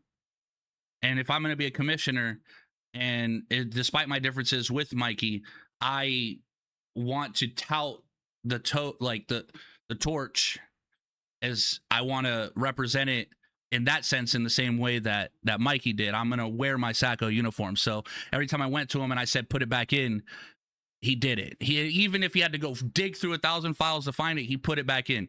For you guys that have like your new clothing coming in, he puts that shit in. Like, and he did this for over a year before ever getting a code. Diamond, same thing. Diamond put in insurmountable amount of work before getting a code. Kitty's in the same situation. I will say that with what's going on in 5.0, with my observation of what's going on, at least my perceived opinion or perception of it, watching Cronus and Jenkins and Shroom in this little bubble of creation, it's been beautiful to watch. And obviously it's kind of shows the dawn of a new era. I think that we need to wait. And I think that in time he will get it. But he said something, Jenkins said something a second ago. He said, no shout out for the 2 scripts I made or something like that. I think he wants recognition, Cronus. You know, people love that shit. You got to give him that recognition. He wants to hear it. I don't know. I'm looking for it. Commented out. Yeah, he said, damn, I made 2 scripts. No shout out. He wants he wants that love. Well, he did make 2 scripts. No, who like, I didn't call you a dono dev. Oh, he called you a dono dev. No, he didn't. No, he didn't. He at least I didn't hear that. He was talking about the dono devs. I was explaining the difference between a server dev, a config dev, you know, and that we have a shortage of config devs at the moment.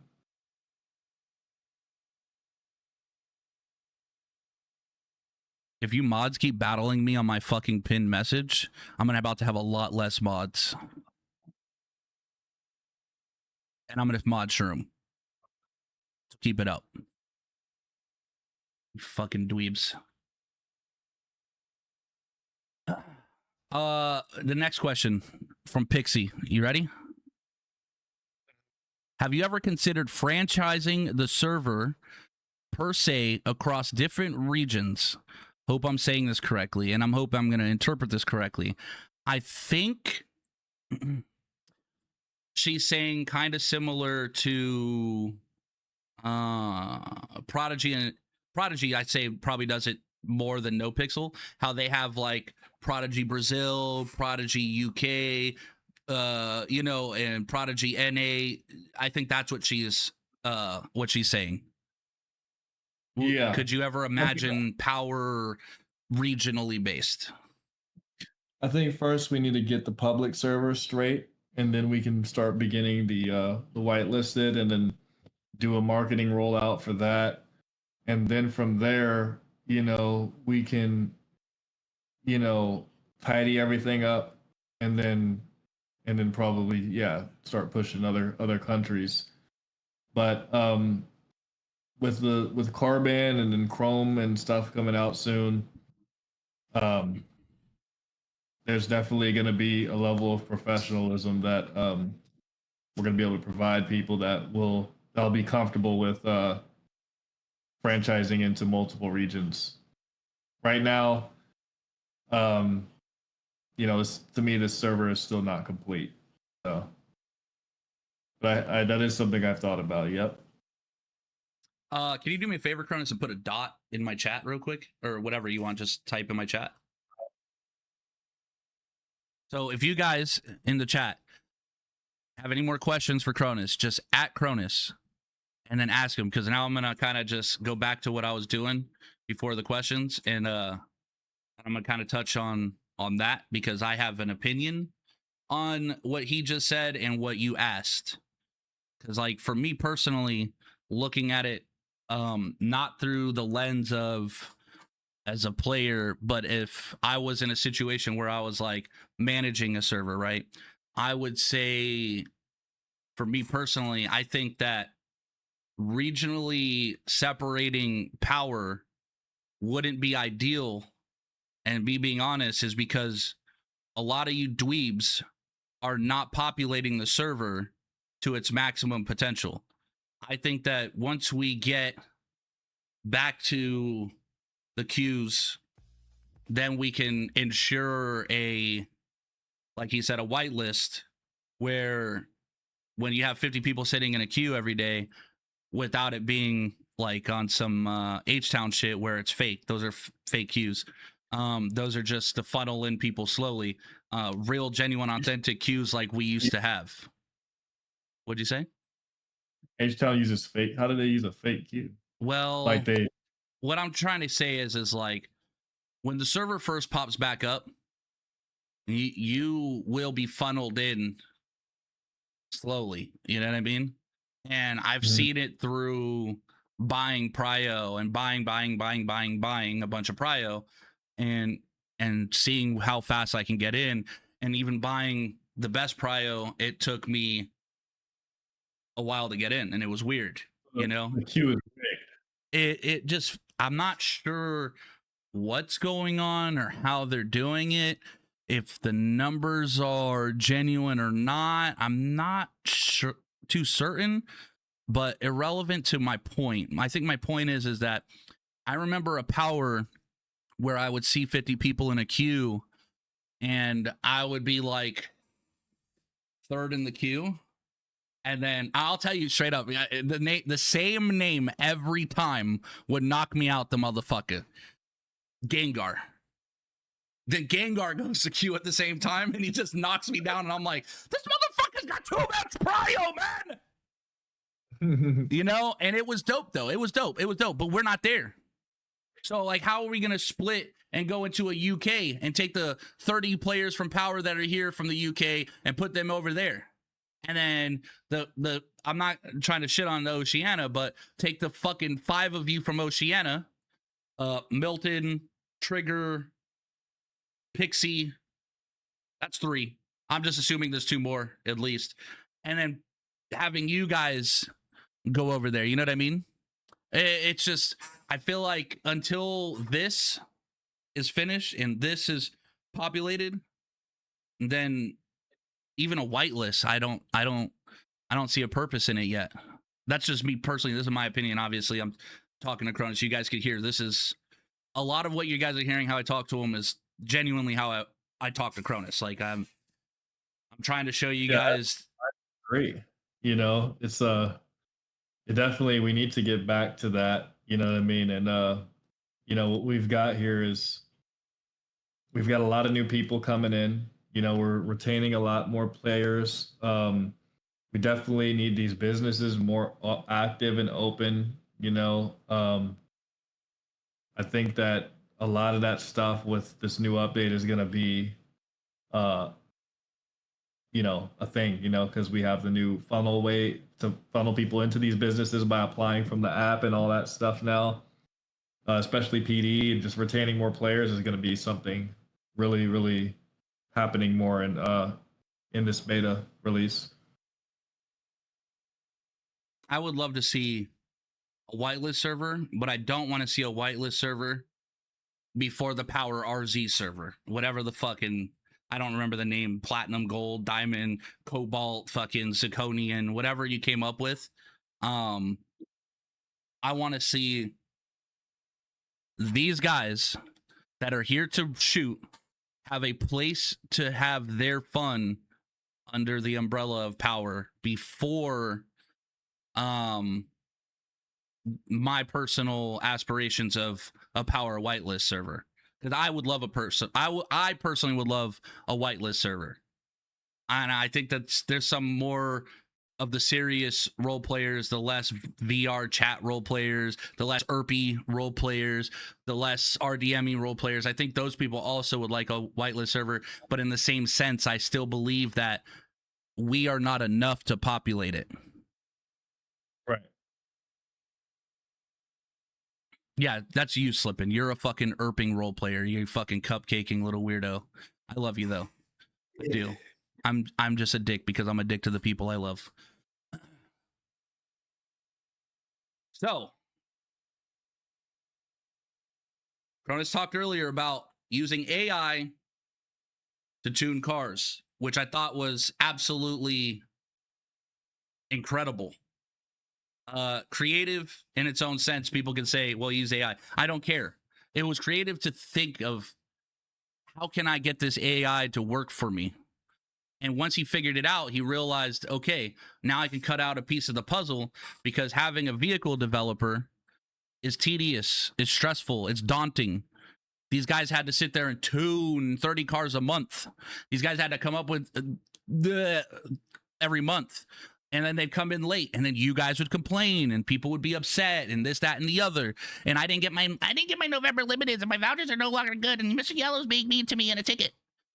All that dumb shit. It removes it. He can now just put 30 cars in the server, and these 30 cars are going to run exactly as the AI script intends it to do, with more realistic physics. In lieu of doing this, like life, nothing is perfect. We witnessed the cars that wouldn't stop, the cars that wouldn't turn, the cars that, just chunky in their own ways. You know what I mean? Whether they're too heavy, they're too light, they're too this, they're too that. Typical issues that we already were occurring, minus the performance, because our cars were overperforming.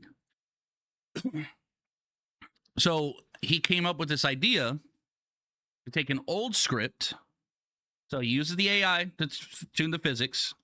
Boom. Some cars are great, some cars not so much.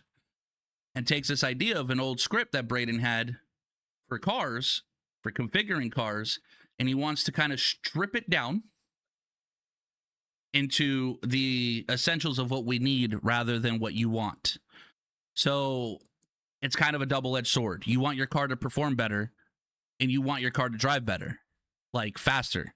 Well, we strip away your want for it to accelerate faster and drive faster, and we give you handling and control.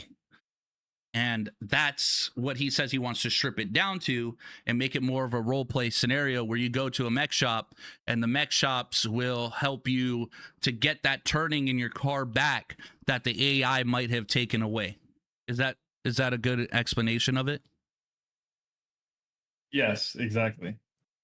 So what's been really impressive is that this is from me. A lot of this of what I'm saying to you guys in chat is my observation of things, by the way. I don't know if it's because I'm either more observant or maybe he just tells me more or just conversing with him. This is what I've witnessed. I watched him take this AI, strip down the cars and make them more enjoyable, and it's made cop chases infinitely better. And then I watched him take this knowledge and turn it into the next thing, which then he creates this project to create a website.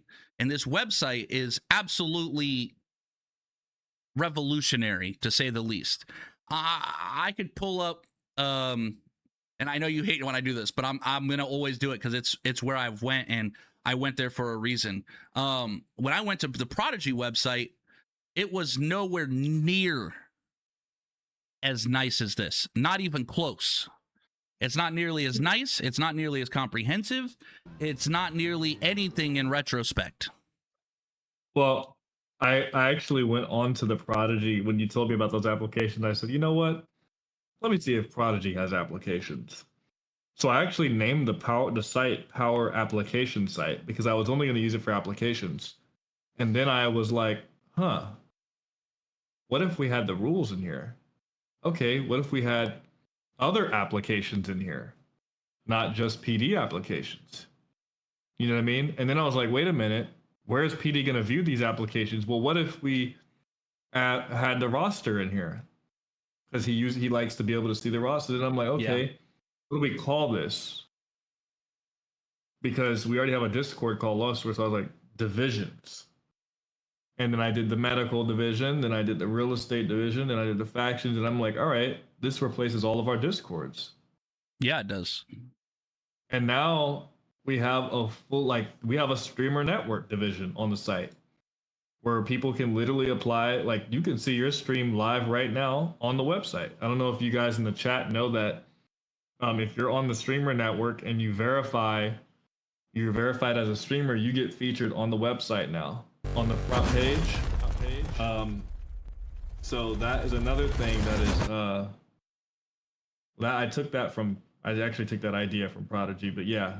You can see right on the front page, NTAG's live, and it shows up right there. Now, if you hit view all streamers, you can see the rest of the streamers too, and you can also apply to be a streamer there. And you can go hit offline. You can see the offline streamers. So whenever those guys go online, it'll show input in power. As long as Power RP is in the stream title, they'll pop up on the Cronus, front page. I'm about to fight you. Through your upset fit, you've taken me off of your top. No, you're still top. No, I'm not. I'm a piece of shit, Jake. You hate me. Go look at your thing. You don't love me. Go Ski, look at man, your- what's his sweet spot? Is it like behind the ears or the neck? What do I gotta do? What do I gotta tickle to get my mans to love me again? That's my funny bone. Oh, tight shit. The penis bone. Tight? No, I'm just kidding. It's right there. It's still top. Bro, I need you and Lucy back, bro. I need you back, man. Wait, isn't Lucy? He's good to No, go bro. now. You guys fucking hate Lucy. I don't know why. You're like 1 sec. You told him 1 sec, and then you fucking left and went on vacation. And Lucy is the most impatient human known to man. If you tell him Okay. 1 sec, he means literally 1 sec. You Well, leave him hold on. anything longer, and he gives up. He don't care. He's like, fuck it. Then they don't love me. I didn't go on vacation. Okay. But I was out of town. Yeah. Well, whatever. You know what I mean. Same difference. So I I just want don't to. want people. I want to break this down for the chat, what you've done here. So like I said with the AI thing, right? You say bring Sleepy Joe. You careful what you ask for. You say bring Lucy back, and I'm telling you right now, if I can't control him,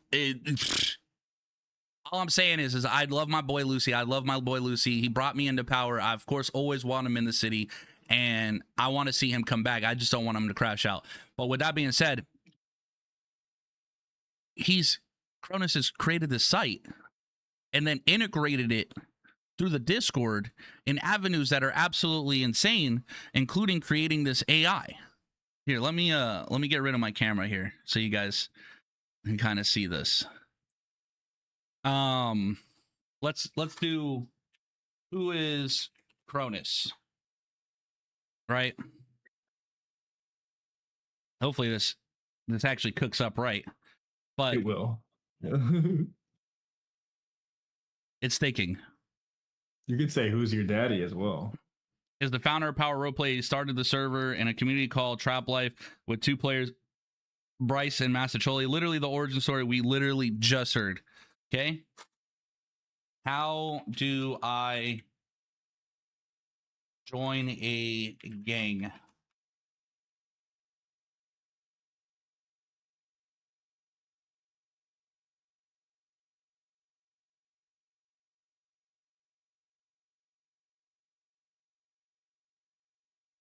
And here you go. It gives you literally a breakdown on how to join a gang. Now, the thing of this that's so impressive to me is the attention to detail outside of just the city. So people are like, even like, I'm going to use me as an example. Cronus, fix the food, right? That is this in the retrospect of work being done that has been done, and or problems or solved issues that are being conducted throughout this process of development. Seeing this come to life, to me, this was a breath of fresh air for me. I love this. I was like, wow, you know, absolutely breathtaking, stunning, and having somebody like Flipendo, who's really good with using the back end shit like this and integrating it into RP. I'm really excited to see the future of it, and especially for like our MDT. I hate our MDT. I've told Cronus this. He kind of got mad. He's like, I work so hard on it. I'm not hating on your work. I'm hating on this product, this one aspect, and I just don't like it. There's a lot of things I don't like about it. Well, I'm glad Sam took the initiative. Yes. To, you know, I do want to show you one thing about. Well, I don't think a lot of people know that this is here yet. Maybe they have seen it. Don't know. But go check out the click store. Click store. Okay, hold on. Let me fix this transition sound so it doesn't keep doing that in your ear. Make it so it's a little quieter. We'll use that. All right, so click the store, okay, and then what? You should see limited catalog. I do. The new limited catalog is now. So this is not available. So do not go buying limiteds right now because I'm gonna throw some temporary ones on here for you guys to just see how the new catalog looks. But click it. Okay. I love it. So yeah, that's the new catalog on the new site. Switch to Amethyst. You heard what he said, you idiots. Do not buy any of these. He's using it as an example, a reference. Mm-hmm. So you've click those drop downs. You kind of see like the UI, new UI on the type brand seats and stuff. Oh yeah. Okay. This is the different types. Click my vouchers. I don't want to click my vouchers. Okay. I only say that because I don't want to break any hearts. You know, you guys, I'm just like that. You know what I mean? I'm a little entitled. You feel me? Ignore that announcement. You know what I'm saying? This big NTAG shit. You feel me?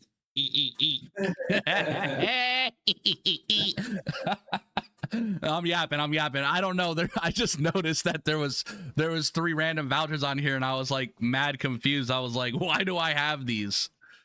I don't know what I don't understand why I even have these vouchers.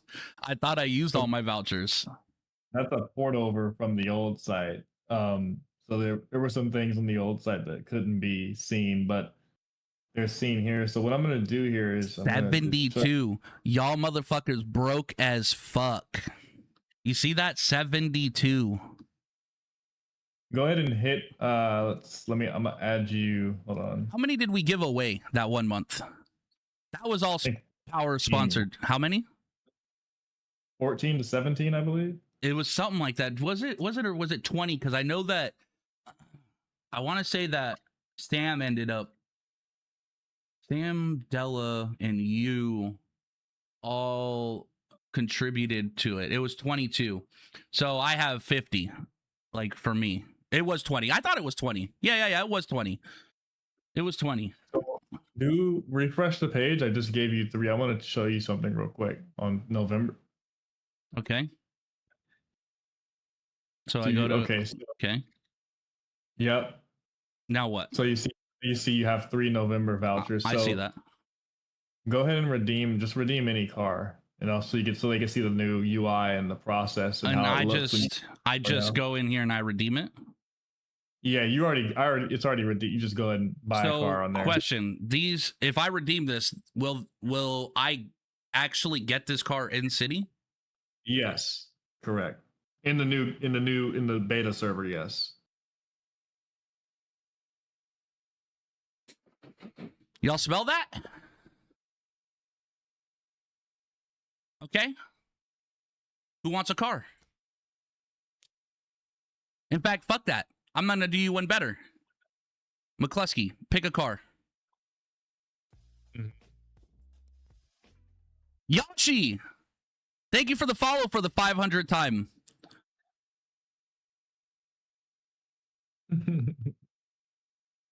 If McCluskey's here, I'll let him pick a car, 100%.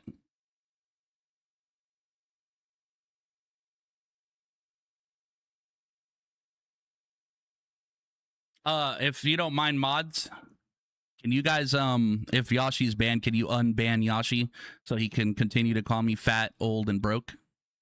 Please? I'd appreciate it.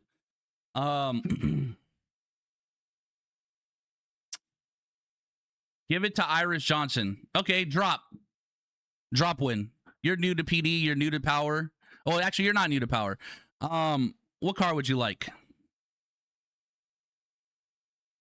Would you like a PD car or a non-PD car? You said you don't have a PD car, so we're going to do a PD car. Okay, here you go. Charger PD. Cronus, you know about the broken charger, right?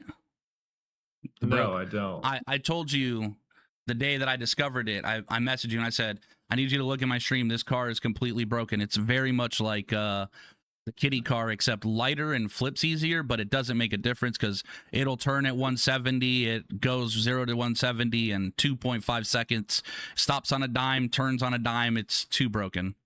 But don't remove the car if you don't mind, because a lot of people have it. If we could just detune the car a bit, that'd be great. Okay.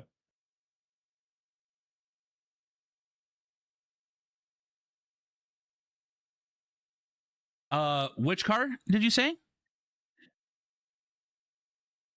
I'm sorry, McCluskey. I'm sorry. I'm not gonna lie. I know you guys think that I'm like pro PD. I'm not. I'm actually your top op. Like, I'm not here to bitch about trim cars and then watch you guys have cars better than theirs. I'm cool on all that shit. I'm not gonna lie. He wants the PD Charger. I don't know if I'm stupid or not, but drop. Can you like? Okay, here. Let me go through here. I'm gonna assume it was the one at the top, right? It's this. You want this? Wait, is there any Amethyst emergency vehicles? Oh God, I've always wanted this. I think I'm gonna cop that for myself. I ain't gonna lie. I like that car a lot. This one, top one. All right. So we click that, and I just redeem it, right? Look. Cronus. You said what? Okay. Yeah, click that. So click this. Is that an X6? And then. Oh, I need that. Choose your character. It's only Bronson. Brewster's dead. Can I change this? Change the garage? No. No. Unfortunately, I can pick. Okay. That's fine. I'll pick Sandy. And then what? Oh, I got to select my character. Okay, that's simple. So you just literally click your character. It highlights. This highlights. Boom, boom, boom. And then you continue. Turn your volume up. Turn your... I didn't mute it. So... On your PC, can you hear volume? Yeah, I would hope. Let's see. Click it. Okay, and then I confirm. Yep. And then you get a little cute little noise. And I also got a DM at the same exact time. And you got an email in City, an email that says your car has been delivered. That's actually dope. And now Drop has a car that he can't drive because it's unmarked. Hell yeah. Hell yes, let's go. Mm-hmm. And then, of course, if you have Amethyst, you'll have access to the Amethyst cars. Oh, yeah, I definitely want to claim this right here. I ain't gonna lie. I've always wanted a Mustang. I also want this. I'm just gonna use the last 2 vouchers on myself. Fuck you guys. I hate you all. I hate you all with love. These are some of the best cars that we've ever had. Oh, these? Yeah. This whole police and the whole lineup is some of the best. Like this car, I love. Oh, speaking of which, okay, I ain't gonna lie. I have the design for the liveries. I just don't know if I can bring it to life. You can. I don't know if I'm not understanding, and Sig is absolutely useless. So I need to, I guess I just need somebody to help me. And I think if I could just get them to help me with one car, I can cook the rest of them up, because I do want to create a standardized power PD livery that's got subtle hints tailored to departments rather than a standard livery that's just a one slap on them all and go. I want to I want it like a variant, like a BCSO variant, LSPD variant, an SASP variant. Fuck Sacco, they don't get a variant. Maybe a gang unit variant, but probably not. They don't drive marked cars, so it wouldn't make sense. So so that's why I haven't cooked that up, and I really want to, because I won't lie, like, you look at other servers and I see cars like their liveries and I'm just like, Man, that's really dope. I really would love to bring that something like that to Power or see that in Power. So hopefully I can whip that up soon. And if I can't, then just disregard me and I guess bring in.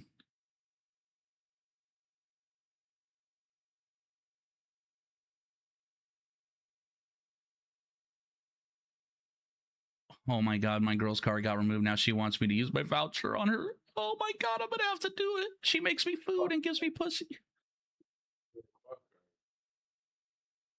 All right, you ready for the next one, Cronus? Mm-hmm. All right, so with your integration of the website and AI, how do you see it helping mold 5.0 in all aspects? I'm talking PD, gang, businesses, pretty much an overhaul. Like, how do you see it helping in that regard? Because I know that what you've done has been pretty revolutionary, and I'm not going to get into the details of that. Who's asking? Is that you asking, or Yes. someone else asking? This is me. Okay. I'll tell you if it's someone else. I'll say their name first. So AI, I've always been I've been a user of AI for a very long time, pretty long before it became mainstream. I was using it before a lot of people even knew about ChatGPT, and that's not. Most people think that using AI is just using ChatGPT, but no, it's more than that. These companies, we with the future of power and all of this stuff that we're doing here, AI is going to be implemented into a lot of it. We've kind of got to a point where we can start to release. My bad. We can start to do things. I'm pretty confident I can code my Alexa to be able to ban people right now. If Oh I my was in God. city. So you could Yeah, just be like, Alexa, ban Renetti. Exactly. Well, I'd wow. have to say that I'm pretty confident I'm at the point where I can be in game and I can say something to Alexa. She'll communicate with the website, because the website is not just a website. It's a bridge between AI and this 5M server now at this point, because that bot that everybody's talking to in Discord, yeah, that is hosted off of the website. The website has the knowledge. That's the same chat bot that's on the website. I just made it allowable to be used in Discord as well. So if I put knowledge about I can add knowledge to that bot in Discord through the website. And then I can also have it learn from tickets and stuff. I can teach it whatever I need to teach it. I can integrate Alexa, Amazon API into the website. I can have Alexa. I can say Alexa ban so and so from ban ID 9 from the server. Okay, and then she'll bam, they'll get out of there. It's a bridge. The website is a bridge between AI and everything, and Power RP, and we can link shit really easily. So there's gonna be a lot of stuff in the future coming, where we use the AI on the website and control the game or just do things in game with it. Fredo used to have to upload all these cars to the website one by one. Yeah. And I created an AI that basically allows him to just throw 100+ images into the website. It'll go through each image. It'll analyze it. It'll determine what images are supposed to be for what car. It'll group them together. So then he'll have 100 images, but he'll only have like 10 cars or 15 cars because there's so many different images in the pack. And it'll figure out, okay, this is for this Gauntlet Bravado. These 5 images are for this Gauntlet Bravado. Let's group those together. These 6 images are for this, this Torso, and let's however you say that name of that car. It'll group those images together, and then you can import it all, which all at once, which also allows us to, because this used to be a 7-day thing to add cars to the website, so that would slow down us releasing limiteds, and now that there's AI integrated in this, you can get your limiteds faster. You know, obviously it's going to tune the car. You can get your limiteds quicker after you guys buy them. You know, when writing reports, Sam has integrated AI into writing reports so you can summarize and enhance your descriptions. You know, there's going to be a lot to come with this, and I think that it's going to be really, really cool, the stuff we do with this. You know. Yeah, yeah, it's beyond incredible. I'm I'm flabbergasted by it, and I'm going to touch on this in a second. Here is how far you've come, and it's like even hearing what you were talking to them about, hiring Fiverr devs, your initial partners backing out, you doing this by yourself, coding now since for 5 years, 2021. All of this coming full circle into your understanding, and I say this, I say this with some care and caution, because I know some people will get in their feelings, but when you found yourself, at least, like, I'm gonna say it, whether it's true or not, it's my perception, with your back against the wall, to kind of do it all by yourself again. And obviously, yes, you've had some help, I'm not discrediting anybody, but to more or less be doing this by yourself again, I feel like all that years of knowledge has propelled your imagination in ways to do things that are out of the box, out of the ordinary, and very innovative. So it's really an homage to your experience. Like, it's impressive. It's different. You know, Appreciate it. You know, when I first met Cronus, me and him we were talking about a lot of stuff. And one thing that it was kind of funny, like we kind of clicked on, was we watched this guy named Coil, who is the owner of NoPixel, and he would stream himself coding and creating stuff for Power. And he said to me, he's like, I watched him and I wanted to do that. You know, I want to do that. And now I'm watching it and I'm like, this motherfucker is cooking. I don't think that Power gets that same recognition that a NoPixel does, which I'm going to be honest with you guys, NoPixel has fallen off insurmountably after losing people like Summit and Lord Kevin and Chain Gang, all of Chain Gang going to Prodigy, and Prodigy has kind of flourished in being innovative, creative, and doing things their own way.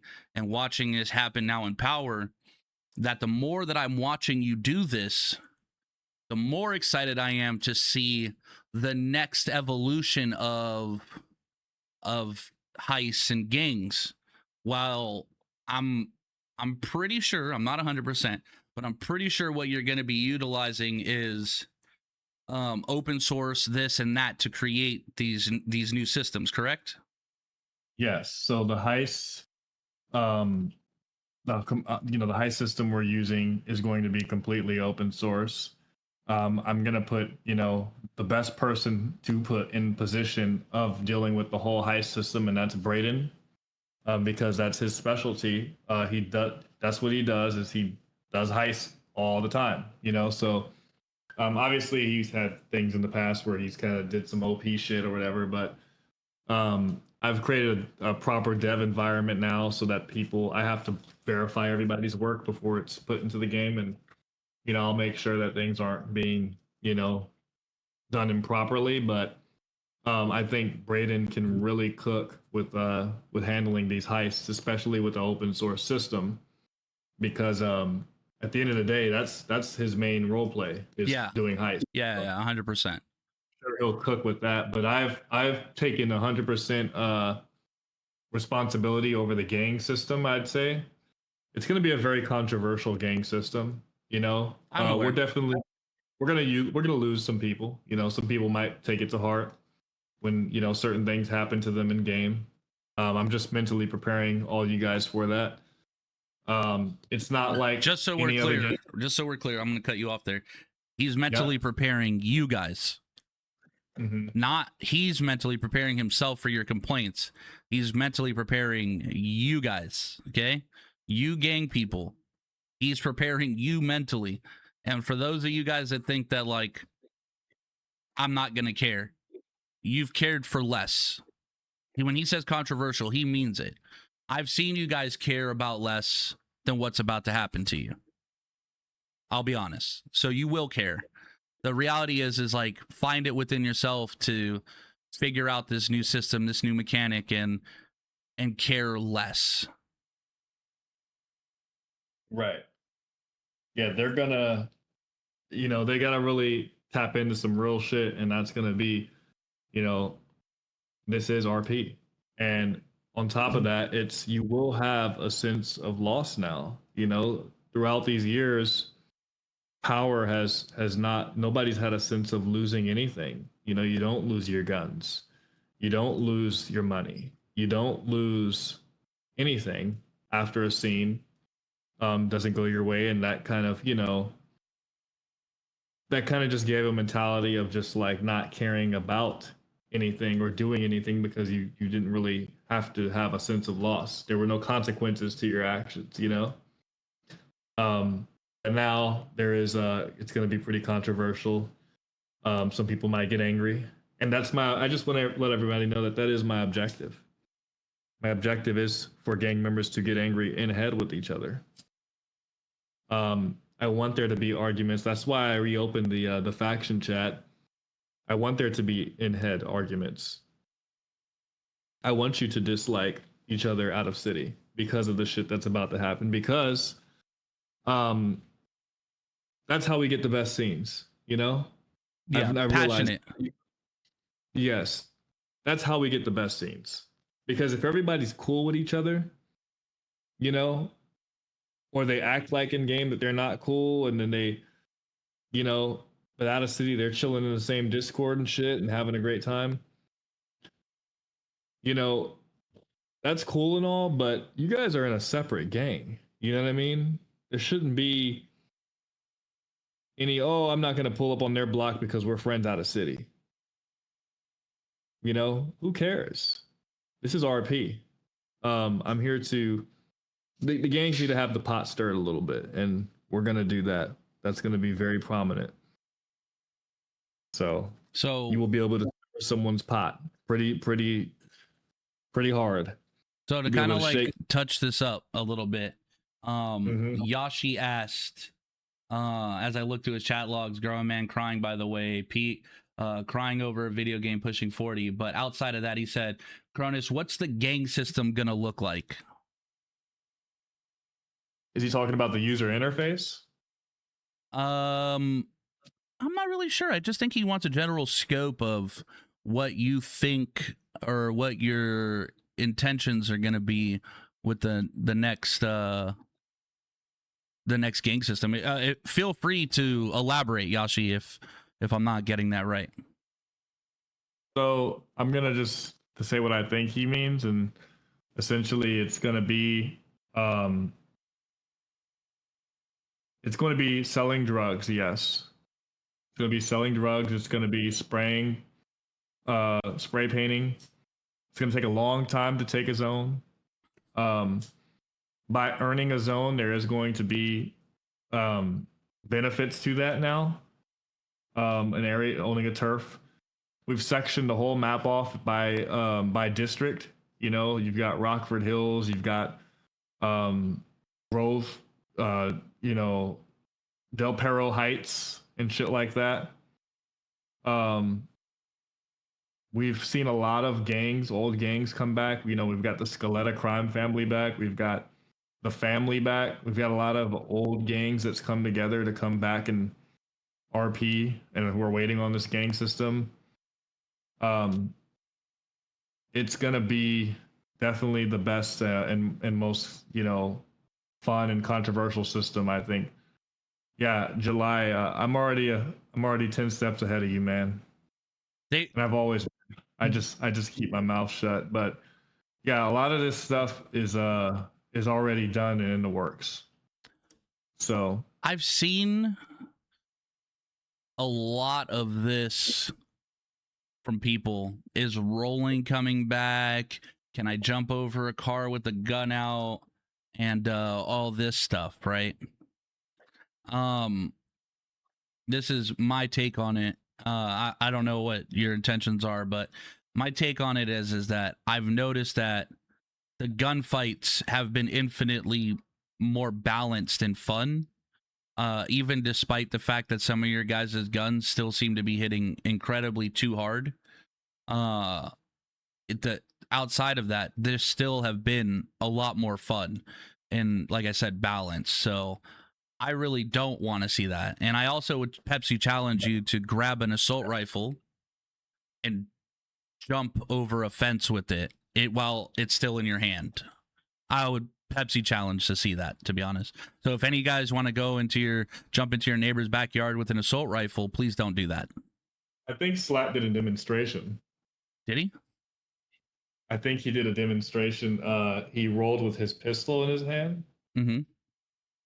On in one of the chats, and he failed miserably. Oh, he failed. Yeah, he failed. Well, I was gonna say rolling isn't actually like that doesn't seem preposterous. I'm pretty sure that they train those guys how to, like in the military, how to maneuver with their weapons and shit. But even jumping a fence, you're slinging that bitch, jumping the fence and pulling that thing back out. You know what I mean? Yeah. I think he tried to glitch roll or some shit. I think that's what it was in real life. That's actually hilarious. And I think that that's another thing that it just abolishes that and any exploitation, which was my concern when you created it. I said, they're going to find a way. They're going to find a way. They're going to find a way. And I've seen hodgepodge bits and pieces of people doing it in a moment, like boom, in a moment. But even in that one moment that they do it, it still knocks them down with that new anti speed boost mechanic or script that you guys have put in. It still ends up knocking them on their ass. So I personally don't think, I personally wouldn't like to see it change. But then again, I'm not really here for the shooting. And again, where you guys that are like, can I roll? Can I speed boost? And can I do all these things? I would hope that you leave those avenues open for them in the RZ variation. Absolutely. Yeah. That'll be for that, you know? Yeah. There you go. You see? You guys got it. Camino, thank you for the follow for the 558th time. Holy shit, CB, you guys are all returning. I might have to play the gang unit Taj after this to get those guys to unfollow me. Okay, to touch back up on the gang stuff, I was distracted by Camino's follow. Have you noticed the lack of gang presence in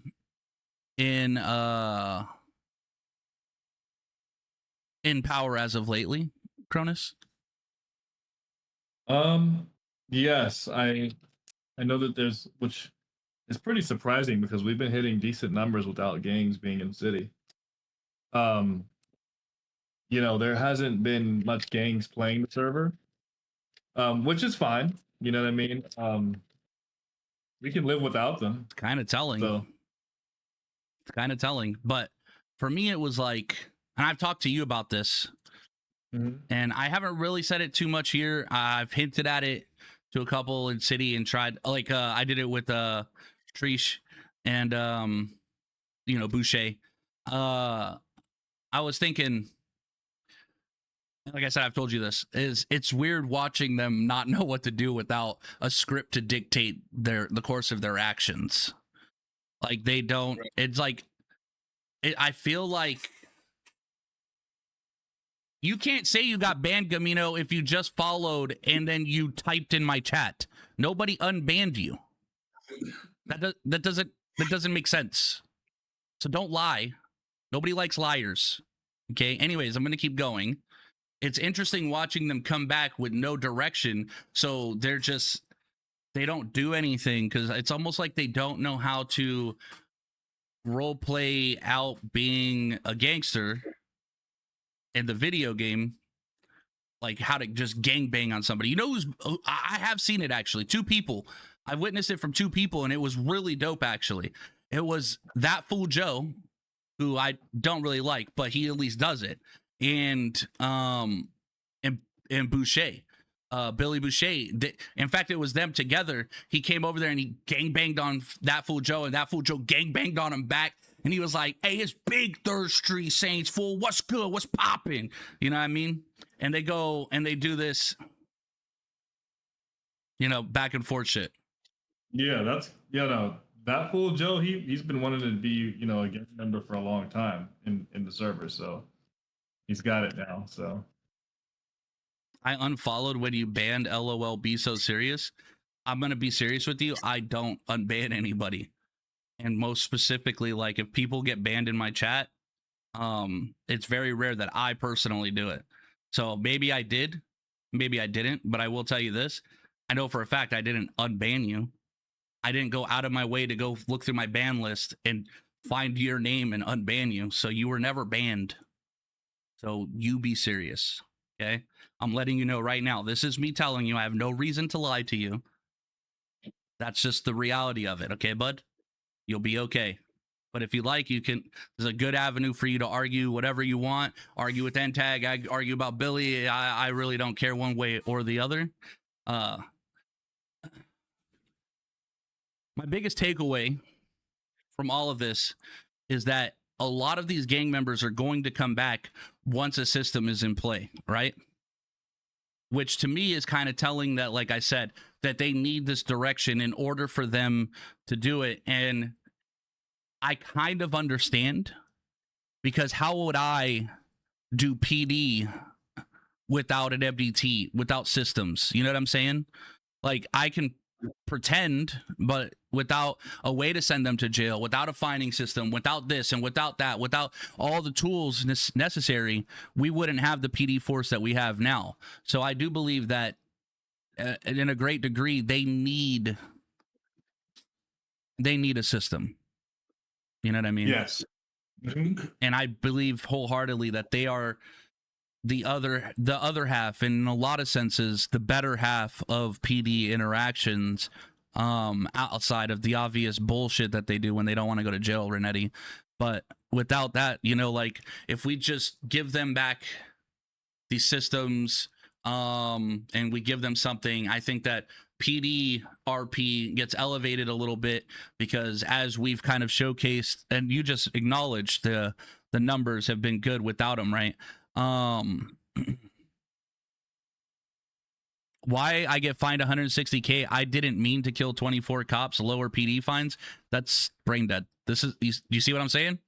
You're actually making my case in point as to the argument that I had with somebody else about fines. Like, no, you're good. You could suffer the 160K. Get a job. You guys will have something soon. You'll be able to sell drugs and do heists and shit like that and make money.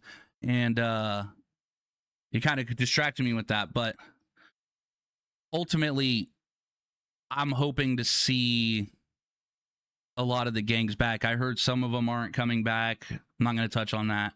But regardless, whether you come back here or to the next server, I still hope that you guys find an avenue to have fun doing this shit through power. Because as you guys can see and you've heard the amount of work that Cronus has put in and the time that you guys have been here, it'd be nice to see you guys continue to support in that sense. Which ones aren't coming back? I'm not touching on that today. Oh, okay. If you wanna join in on the gang session that I plan on doing probably in the next one, you can come and talk. I want to pull some of them in next. Get some of the gang members in to kind of come in and talk. You know what I mean? I will say this though, because of the fines, that's been a big topic. It's something that is kind of it is kind of fucked up that you guys are getting fined and shit, and you guys don't want to utilize any of the amazing features that Cronus has added because you guys are fucking stubborn and you only want to do crime and you only want to get paid for crime and you only want things that are crime related, and you're unwilling to go and try forklifting or delivery or farming or anything else or supporting a business in the city, and it's all you. I'm hoping that the high system's going to pay substantially. Can you confirm or deny whether that's going to be the case? You talking about for this? You cut out.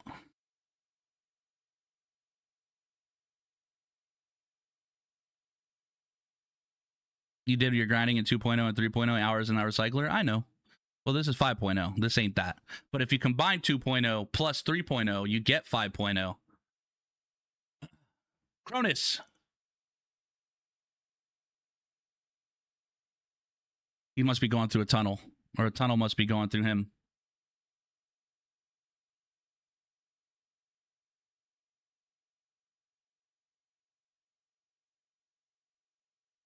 He said 1 sec. What I'd like to see while we wait for him, I'd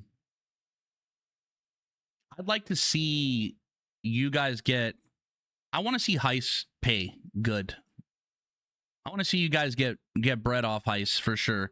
I think it's a high risk, high reward thing, and I'd like to have that kind of be the counterbalance.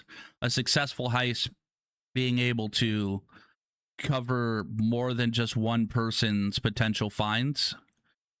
So I know that they don't want to create inflation and all that stuff, but I think that if you rob a bank, you're expecting to get a big payout. You know what I mean? And I think that that should translate.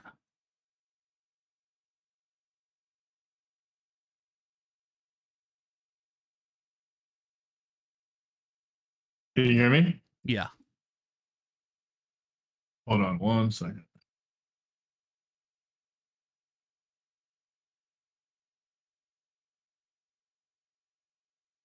Can you hear me? Yeah. Test, test. I hear you. I hear you. Okay, there we go. Did you hear what we were talking about? No, my headset had cut off, but I'm back now. So what we were saying is like we were talking about the heist, and they brought up the fines, and what I was saying is that for me personally, from the heist perspective, I'd like to see the heist pay out in a way that's substantial, so that these guys that are doing, you know, they are out there risking it, doing the high risk, high reward thing, that the payouts are substantial enough that like it can cover a team, you know. And I'm hoping, now this is just me, what I said to you before, I'm hoping that you do put like some sort of a limit to it so that you can only have so many people on it. And that doesn't mean 3 people inside and 10 outside shooters. I mean total of 3, total of 5, something like that, so that I can start limiting PD to each one of these things. So instead of having PD showing up and 20 cops show up to a heist, we know that this heist, you can only have 7 cops, or you can only have 8 cops, or 10 cops, or whatever the number is. And then we start balancing out that part of the gameplay, if you will. And I'm hoping that the reward covers 5 people or whatever total you come up with, so that, I mean, essentially I want a substantial payout. Like I'm talking, like, I know you don't want inflation, but like 250,000, 500,000, $1 million, depending on the size of the heist. You know what I'm saying? Right. Yeah, I definitely agree with that. That's something that we can definitely look into adding and stuff, you know, because that will make the whole heist system more enjoyable. I agree. Do you have any ideas on how you're gonna try to portray it? I haven't really dug too deep into heists yet. But the main thing I've been working on is the gang system and the economy rebalancing that we've been doing to fix the one job pays all kind of thing, you know. So but the heist system is definitely something that is going to be in the works as the final update, you know. Yep. Taking us from beta to release. So you'd say that the next thing you're probably going to be cooking up is gangs, and then after that's going to be heists. Correct. Mm-hmm. Well, there you guys have it. And I'm going to assume that when they're selling this dope, they're going to get paid, right? Correct. Are you going to make the pay somewhat substantial to the quantity they sell? Depending on the if it's a public free drug lab that they're in, or which there will be now, or if it is a paid drug lab and then a different tier that you have. Is there a way to make it so that if you're in a gang and you are selling drugs to take over a turf, that those people can get paid more than, say, the civilian that goes to grapeseed and just sells to just sell. That's definitely possible. That would be awesome. I think that'd be absolutely amazing. Because, like I said, when the gangs do stuff, there's such a high risk, high reward. Even like the airdrop, I don't feel like the airdrop reward for them is high enough, in my opinion.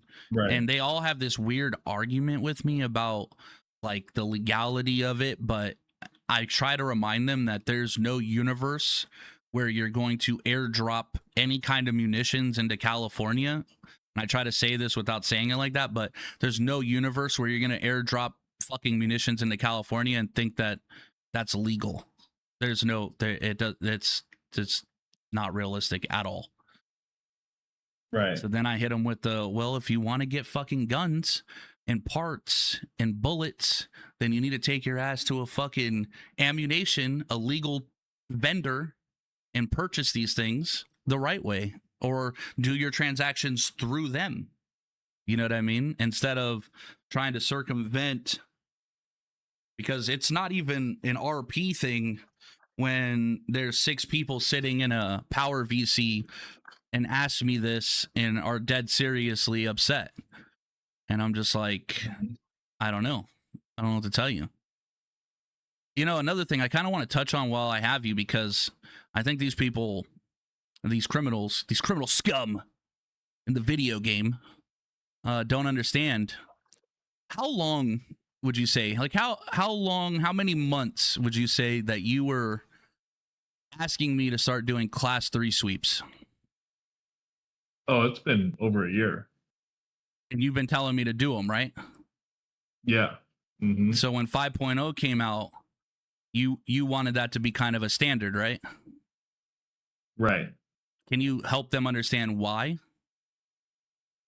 So nothing, I think when we used to do class 3 sweeps back in the day all the time. Yeah. It wasn't even a sweep. It was just the normal. If you see someone with a class 3 on their back, if they weren't in a business, they would get arrested. So, and they didn't have their class 3 license, they would get arrested. So it kind of like stopped after the turf system came out, you know, where we had the little red zone shit going on. But now that we're out of that, we're re-implementing the class 3 system. So since we're no longer a red zone server. Ah, there it is. He touched it. Since we're no longer a red zone server. So would you say that a large portion of why we're cleaning up the class 3s off people's backs and the image of just walking around with it in a state that's supposed to be comparable or comparable to California, would you say that a large part of this is due to the fact that when you're watching a server or you're watching a clip or you're watching something and you see a bunch of cops standing around a bunch of people and they got class 3s, it's kind of a shit look and shit representation? Absolutely. Absolutely it is. So there you guys have it. You guys thought it was Big Bad Bronson. No, I've been lenient for a long time. And I'll tell you the main reason for my leniency was that I understood that we were in a, and I wanted to say it without saying it, but at the time at least, we were in an RZ situation. And one of the biggest things, just so you guys know, when he created that, I asked him to not allow PD to see those bubbles for 2 reasons. One reason was when you're watching a cop stream, and most of the people that stream were cops, you see this big dome. And it just looks bad. But 2 was the power gaming aspect. I didn't want cops to see a bubble 3 blocks away and just call it in. I wanted it to be as difficult as possible, but you guys made it so easy. You guys had circumvented the zone system so bad that that you guys had started to just start one after the other, and we're so leisurely at the tongue to even tell cops like where the next zones were gonna be. it just started getting. It wasn't. I won't lie. It wasn't fun. And I definitely didn't like hearing fucking people like Joe go on the radio and be like, "Oh, they're starting a turf at 372. They just told me everybody go to 372. Turf hasn't even started." And I was just annoyed. Yeah. Well, Everybody was kind of in a constant loop of just fuckery, you know? yes. And I'm really glad that we got away from that and into this new direction. Check your DMs real quick. I'm not answering that yet. I could tell Privately? It's not confirmed. I don't know, and I'm not. I could just say you got It doesn't have, just think of it like this, okay? You have people like Vandal that aren't going to come back, right? Supposedly, right? That's what I'm saying. There's like members, and then obviously members turn into with the support system of people that like you have. This person is that person's friend, and if this person doesn't come back, that person doesn't come back, and then it trickles down, and then you end up with this calamity of individuals that aren't returning that may be from the same faction, and whether it dwindles their numbers or whatever the case may be. My point is he was in Ballas. Oh, I see. Okay. Well, he's just one example. I can also say like Joey Etch and Hamdu. This is all stuff, like I said, I kind of want to just kind of cover this later with the gangs and stuff, because I'm sure that they all have their own opinions on what they want to see in the future, or what they expect to see in the future, or who they expect to see, or who they expect to face off against, and stuff like that. That being said, actually, now I think about it, are you going to do something similar with the seasons for them, so that like these, you know, this gang won that season, this gang won that season, something like that? Well, it's not going to be a win, anything, you know. Oh, okay. It's just Territory be control. Persistence. Yeah, persistent territory system control. It's not going to be like, oh, this gang won that season, wipe this. No, there's not going to be wipes. It's just going to be, you know, control, you know, and money based. Money earning amounts based on, you know, the turfs that you own and stuff. I'm not going to lie. Some will be harder to own than others, you know? I would like to see something like that. It ramped up, because you said you're trying to start that beef thing. I'd like to see something like that, because it really it was really interesting watching gangs come out the gate hard, right? Turf. They're in control. And then this gang comes in late and they just go slam, and get it all back. And now you're like 0.2%. This guy's this and this guy's that. And they're like competing and they're going back and forth. And towards the end there, the last 2 seasons, or maybe even 3, were HR and Ballas just constantly going back and forth for that number 1 spot. I think that showing of top dog status as just a server bragging right is dope. And whether you bring it into this or not, I do like the idea of the continuous, just kind of more real life territory control. Like you actually have to control it over time. At least if you brought something like that into what's it called, into the Power RZ, I think that'd be dope there. I think it would make sense there too, for some crazy ass rewards, you know, fucking drugs that make them shoot or run faster or do something different, you know what I mean? Heal quicker. Yep, that's definitely all that's implemented. You guys have been having fun, Yashi? That's good.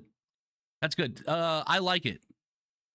PD's been interesting. It's been fun because we're not going to turfs, and when we're responding to something, it actually feels like closer to real life. Like we're actually responding to a crime or an incident rather than responding to just typical ignorance. And then it's funny, when it is typical ignorance, it's so obvious now.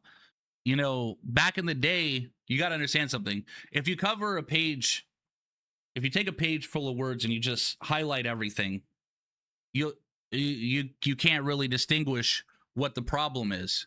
But when you have a bunch of incidences and only one thing is kind of like it stands out, you highlight it, right? And that's easy to spot on a page. That's what scenes are like when I'm in city. It's me patrolling, mundane patrolling, talking, interacting, warning, fining, whatever the case may be. And then you get this one idiot that decides he's going to shoot 20 cops because he doesn't want to go to jail. It's very obvious now. And I think that's going to get a little bit more blurred when the new gang system comes out and things are a little bit more active. But as of right now, it's been nice and a good way to kind of keep people accountable. I can't speak for everyone, but right now I have been a little shithead because all I used to do is the gang system in heist. But without it, that's just been PD. Without that, it's just been PD shootouts and trolling. Well, you might want to make sure that those PD shootouts are warranted. I did watch some body cam recently. That was a little bit concerning with you guys. I'm not trying to I think CB and me have had I'm giving you guys a break. I'm just going to say that. I'm giving you a break. I'm going to let you dig your own grave. So just know that I've seen shit and I'm not saying shit. But when the time comes, I will stand 10 toes like I have in the past. So just be nice. Role play, please. And help the new players. Don't come in and do weird shit to them. Something that Cronus has said to me many times and I'm very aware of is I'm influenceable or whatever. Me streaming has impacts on stuff. I don't quite understand it, but I do understand what he's saying when he says it.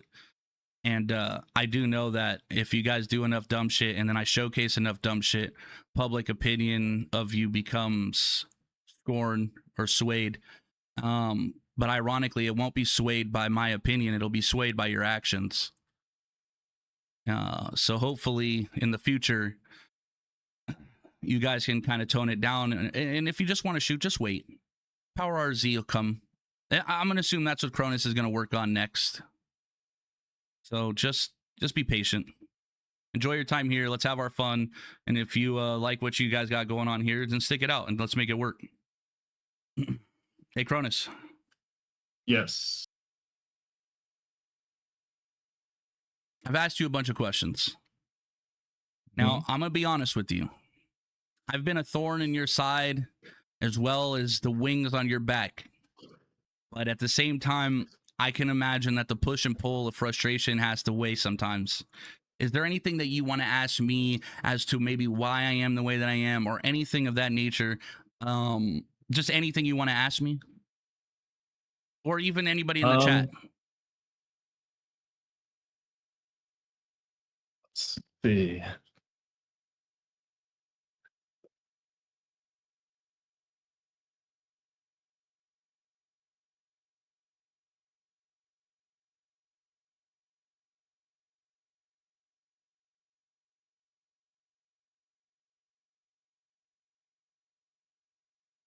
What are they looking? What? Oh, no, I'm not gonna ask. I actually don't have anything actually. I did have something earlier to ask you, but I forgot it. A few things, but I'd forgotten it. But I think I've reached a point of the night where I've been waking up at 7 o'clock in the morning every day, so I'm pretty tired right now. I won't lie. But I did remember. I did say have something to ask you earlier, and I didn't want to turn into me interviewing you. You know. Well, if you remember the question, and if you want to talk on like the next one, which will more than likely be tomorrow, I am gonna upload this, by the way. If you want to ask me, that's fine. I think that me and you communicate enough that you probably have either said it to me or asked me in the past, but if it crosses your mind, go ahead. I will say, I didn't expect to talk to you for this long. I didn't expect to ask you this many questions or to go this deep, but in all fairness, as it kind of started to unfold, it was like I thought that this was all good. This was good. This was good transparency for the community and for people to kind of get some more insight outside of just your announcements or what little interaction they may get in a community meeting, but to actually, and obviously you stream, if you guys don't know, kick.com/CR0NUS. You guys can put that actually in the chat here. I'll do it. And I cooked it.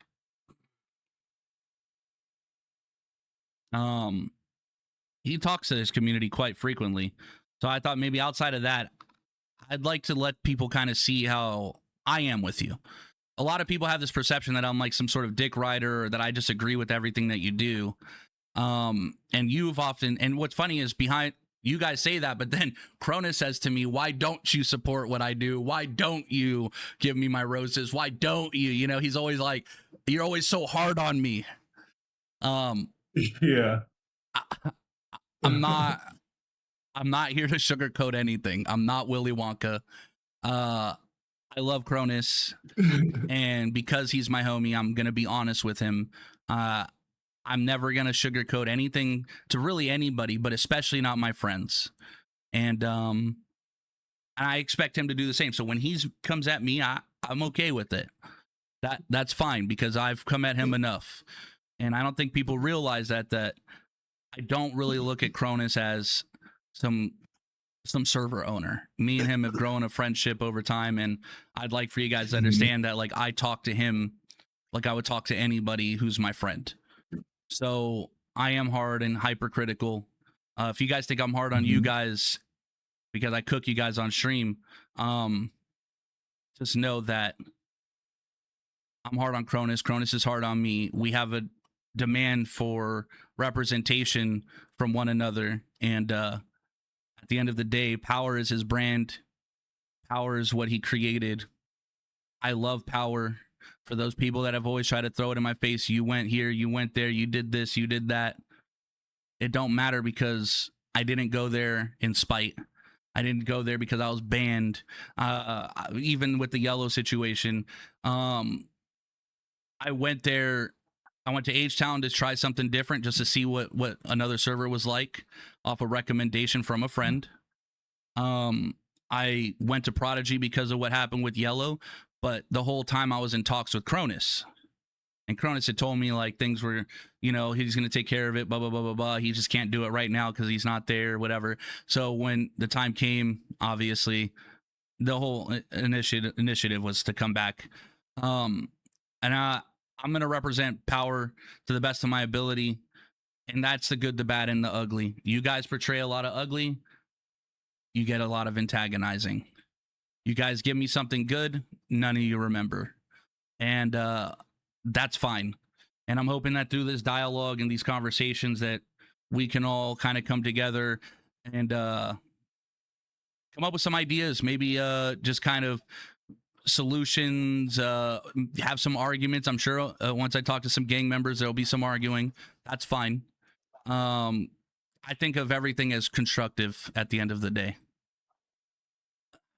I'm not going to hold you up any longer, Cronus. Is there anything else you'd like to say to the chat or anything? I know you're tired and you're a busy man. Is there anything else you'd like to say? I hope that the gang situation is not I'm not being blamed for something, you know what I mean? Because I felt like I was attacked by Jake Vanville. You know, throughout that situation. I also felt attacked by Hamdu. I felt that I was blamed for things that I didn't necessarily do directly to them. You know what I mean? And I'm just being honest, you know.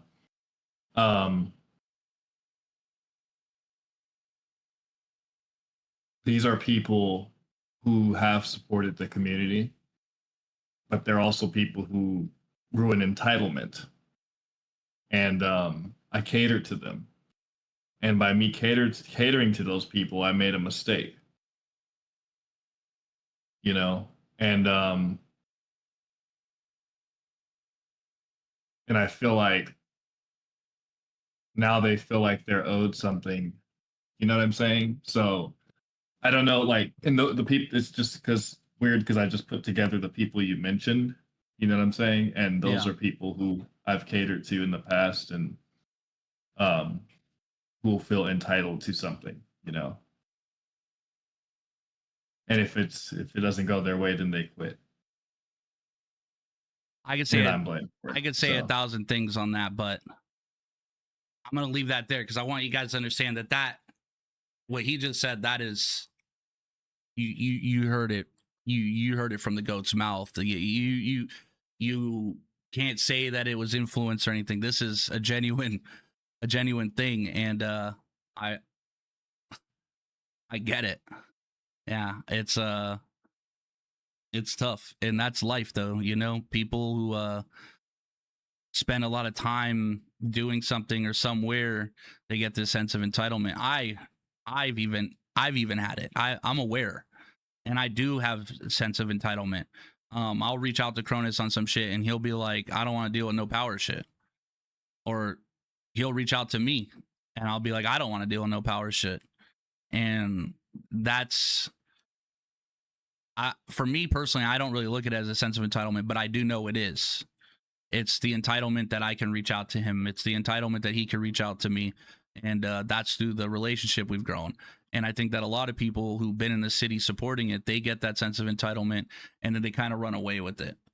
So it's interesting hearing that from you, you know what I mean? Yeah, because at the end of the day, you know, the Hamdu, the Jake, they left because, you know, of something that happened to their businesses. And you know, when we went through and we did a business sweep before 5.0, I knew that we'd lose a lot of people. You know, I knew that a lot of people felt entitled to running their business or keeping their business, even though it was inactive. You know what I mean? I'm not saying that or that I would bend rules for them. You know what I'm saying? Because of how long they've been here or how much they've spent. Um, but I just didn't do that with the last 4.0 business wipe. You know, that was a very, when I mentioned multiple times to get your businesses active or anything, you know, that's what we meant. And a lot of businesses got repossessed. We're probably holding on to about 50 businesses that could hit the store upon this update. I just haven't released them on the website yet because I don't want to release products for sale when the server is not where it needs to be. You know what I'm saying? Like in terms of development, you know, it's not complete. So I don't want to release products when the server is not complete. So that's another reason why I haven't released limiteds as well. But I digress back to the people. You know, I catered to people. There was a sense of entitlement. I regret sometimes. Hell yes, I regret regret things all the sometimes. time. Wet. Hey, you would have been in the Wedem community. You would have been a good Smalls family. Jay's guys say go to sleep. we had the J Smalls. No, we had the Smalls family in Wedem, and we all talk like this all the time. And Jenkins had a character named Jawi, and he would go, Jawi don't like that, or Jawi this and Jawi that, and why you hurt Jawi's feelings? And Lucy played Wenny Smalls, which was Lenny, obviously. He'd be Wenny Smalls, and he was on that. He started that, and actually it was Cricket that started it, and then they all adapted to it, and then I played Betty Smalls. So they were all tiny little deformed looking people. And I was this like 6'5" ogre who looked totally normal and talked normal. But then they would all call me retarded. They'd be like, oh, he's special. He don't even talk white. He was the stupid one of the family. It was so funny. Yeah, we all got a little bit of wet from time to time. Well, yeah, I would wet, you know, not setting those boundaries or you know, um, yeah, correct. Not setting those boundaries between, um, I would say, like you've said before, when someone walks into a Walmart and they're dissatisfied with something, they're not going to have the ability to speak to the owner. That's It wasn't facts. Walmart that you said, you used something else as a reference, but that's fine. that's true. That's facts. Yeah, yeah. And when you do start to do that stuff, then they feel like, okay, I can just hit you up, skip everybody else when I have a problem. Yeah. Or guilt trip you, and that kind of that hits me wrong. That to me, that's a form of manipulation. And that hits me in a way that makes me feel really bad, because now I feel like I've become their bitch, and I have a big ego, so I don't like I don't want to partake in that, which leads me to the thing of circling back. I have a lot of businesses to repossess over the next few days, of people that I've catered to that have still yet to come back and take care of their business. So Pack watch type shit.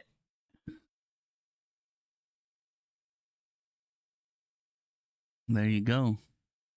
That was subliminal as fuck. That was ominous, dude. that was some NTAG shit. That was some. Well, I don't know. I'm pretty blasphemous. I'm gonna say your name probably like 20 times with a couple R words attached to it, because I'm kind of like that. But Maybe I was too direct. No, I was a little ominous. Yeah. Yeah, you were a little indirect, but you know what? To be honest with you, it's probably for the best. Oh yeah. If you go too direct, then they're gonna get in their feels. Oh yeah. So I gotta keep a slight, thing where it's like, oh no, he couldn't have been talking about me. Maybe, I don't know, unless he pulls a that fool Joe. But anyways, Don't get me started on that, man. Listen, Yeah. I won't lie to you. I have other questions and stuff I'd like to talk to you more in the future with some other people, if you don't mind. More of a roundtable thing.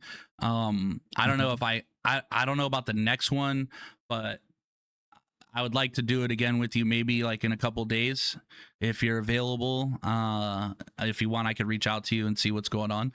But I'd like to sit down with you and some other people. I don't really want to get into details, but I wanted to do this like roundtable roulette with you and some others, and hopefully, maybe get like someone like Fredo involved and kind of sit down and talk with the two of you. Are these gang members?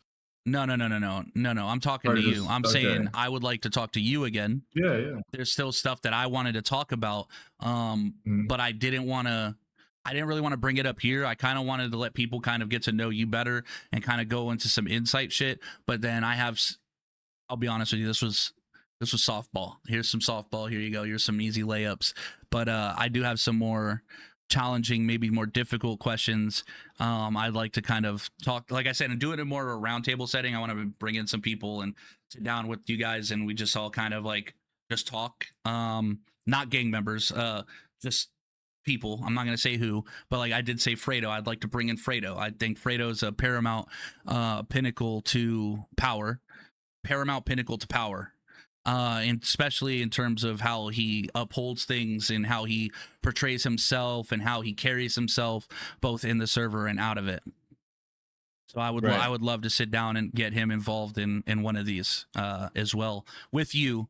I don't mind doing something with Fredo alone, but I think it'd be better with you, and it'd be more interesting and entertaining if I can get you and him, you two. You'd realize it's you two that started this for me. So I would really love to get the people that started my whole power journey together, and then bring in a couple other people who I'm not going to say their names. I'd like to bring them in, sit down, round table roulette with you guys, and kind of just chop the shit, maybe smoke some stoves, you know what I mean? Throw a couple back, you know what I'm saying? Maybe smoke something with your boy, just kind of hang out and just talk. You know what I'm saying? Yeah, I know. I'm down for that. I also have a question for what's the up? chat. Oh, for you guys.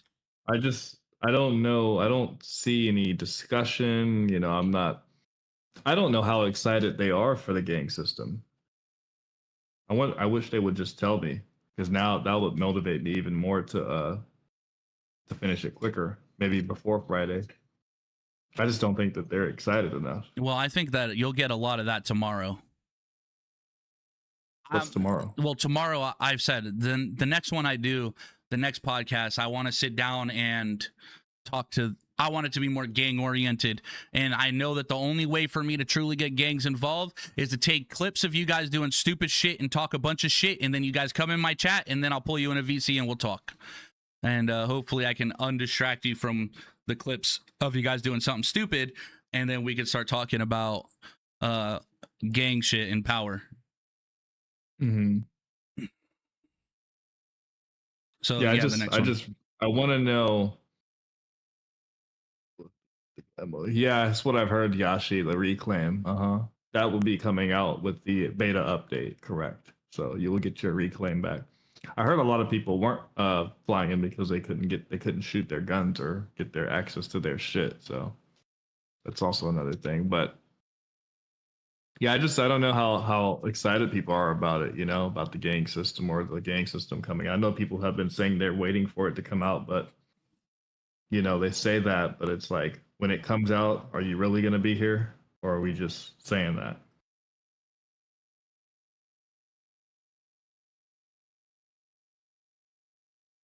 Only time will tell. Only time will tell. Only time will tell. Like, honestly, I personally don't. Like, I'm not a gang member in the server, obviously, but if I was, I wouldn't be too fazed by the lack of scripts pertaining to it. I would just go gangbang on people. I'm not gonna lie. Yeah. Where are you from? Fuck your dead homies. Your homie got Muhammad. I'd be like, yo, fuck him, bro. He fucking, sit his ass on an island. Boom, boom. Yap, yap, yap. Talk shit. Fucking try to rob you. Well, get shot. Like I'm glad there are people excited. So, we could probably finish this quicker, I'd say. Yeah, like I said, tomorrow, if you want, like when I'm done, I'm wrapped it up. If you don't tune in, I'll I suggest you do, and maybe kind of spitball. And if you want to join in on the conversation, you're more than welcome to. Like I said, me personally, I want to do another round table roulette with you in the oncoming days, like whether it's the day after, whatever the case is, but preferably before the server comes back up. Mm-hmm. I don't even mind if it's after, to be honest, but I know you guys are going to be busy, so just like this, it's taken a few hours. If I can get you guys and your attention spans for a little bit of time, that'd be great. But that's entirely up to you guys. Yeah, we talked about that, Hales. You're gonna have to wait for this to upload or go back and watch it. Like I said, this is gonna go up on YouTube. All right, big dog. Go get yourself some rest, and I appreciate you coming in and taking the time to talk to me and talk to the community and my chat. This was a good talk. I appreciate this. Does this make glad that you wait? Does this make up for some of the other shit? Are you starting to? Did this kind of help? This is good. Yeah, this is really good. I fuck with this. So you understand why I banned myself for a little bit then? Are you okay with it still? Because like I really do think this is productive. No, this is productive. This is very productive. I don't think I've ever sat down and just chat. Thank you. With the community like this. It's always been, business oriented, and I was not business oriented in this chat. I was very personal, and I just expressed how I felt about certain people in the community. I expressed how I felt, and if they decide to leave because of what I've said, I'm sorry. You know what I mean? That's just how I feel, and that's it. And I don't like to be treated a certain way, everybody's human. I don't treat people bad. There's nothing anybody can say, any top G's anywhere, that I've treated them a certain way bad, because I don't.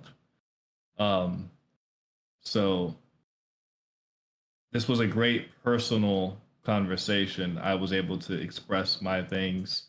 You were able to express your things. People in the chat was able to express their feelings and their things, and ask personal questions and all kinds of stuff about me, about power, and I think it's gonna be good for a lot of people to understand some of this stuff.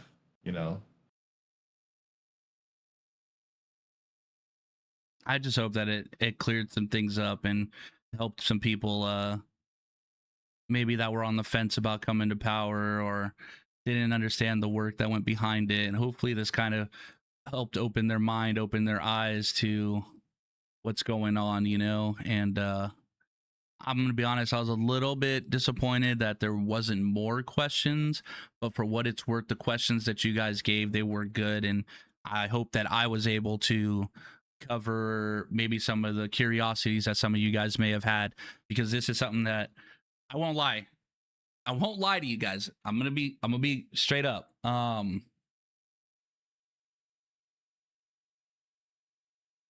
There is no there's no script to this. There was no questions written down. There's nothing here. This right here is your guys' questions, and that's it. I just talked to him straight from the brain, just wanted to sit and have a conversation, but there's a lot of things that I had on my mind that I wanted to ask him. And I'm really glad that we got to do this. I'll be honest, like, this has been very different. I like your setup. You like that? Yeah, I do. That angle before. Yeah, it's just some broke activity, you know? That's it. Nothing crazy, just I have never seen this angle before. just a whole lot of broke shit going on over here. Just me being broke and fat. You know, I'm fat and I'm old and I'm broke. Does Rapunzel still game? Yeah. Okay. Not as much as you though, huh? Yes, Rapunzel still games. She doesn't stream. No hard feelings, but your community kind of did that to her. And I'm not going to lie, it's okay. Because while the toxic ones may have pushed her out of streaming from being mean to her for just being with me, the rest of you guys have been great to me. Outside of you, certain ones, you know who you are, but the rest of you guys have been great to me, and I really can't say shit. I can't really complain. Great supporters. Power has given me a lot of exposure. Great supporters. I do have other avenues that I want to start venturing into. I've been getting harassed about doing YouTube again. I want to expand just doing shorts, going back to TikTok a little bit. I have some goals, but I think that now with the time that's gone on and the community we've built, I don't think this is something that I could do alone because of how long I stream and how much I want to stream versus what I do. I think that I'd like to put together a team, and I won't lie, like, I kind of want it to be spearheaded by Shroom because he's very creative. And if I can get the support that, you know, support from people in the community, then I think then this becomes a lot more possible. But regardless, this is other stuff here. Kick, you guys have been amazing. The Kick is, I love it here. I love Power. I love Kick. The two, I love how Cronus has embraced Kick in Power roleplay and really supported this platform and myself and people on it. And he's also streaming on Kick as well. So it's been a beautiful journey, and I appreciate him allowing me into his community and all the relationships that I've gained through Power. And I appreciate you as well. I wouldn't be streaming if it wasn't for you as well, you know. I appreciate that. Yeah, you gave me the motivation to stream, and I've actually had a lot of fun streaming. I don't stream much anymore.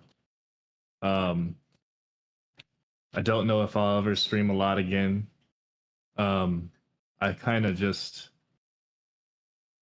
I've felt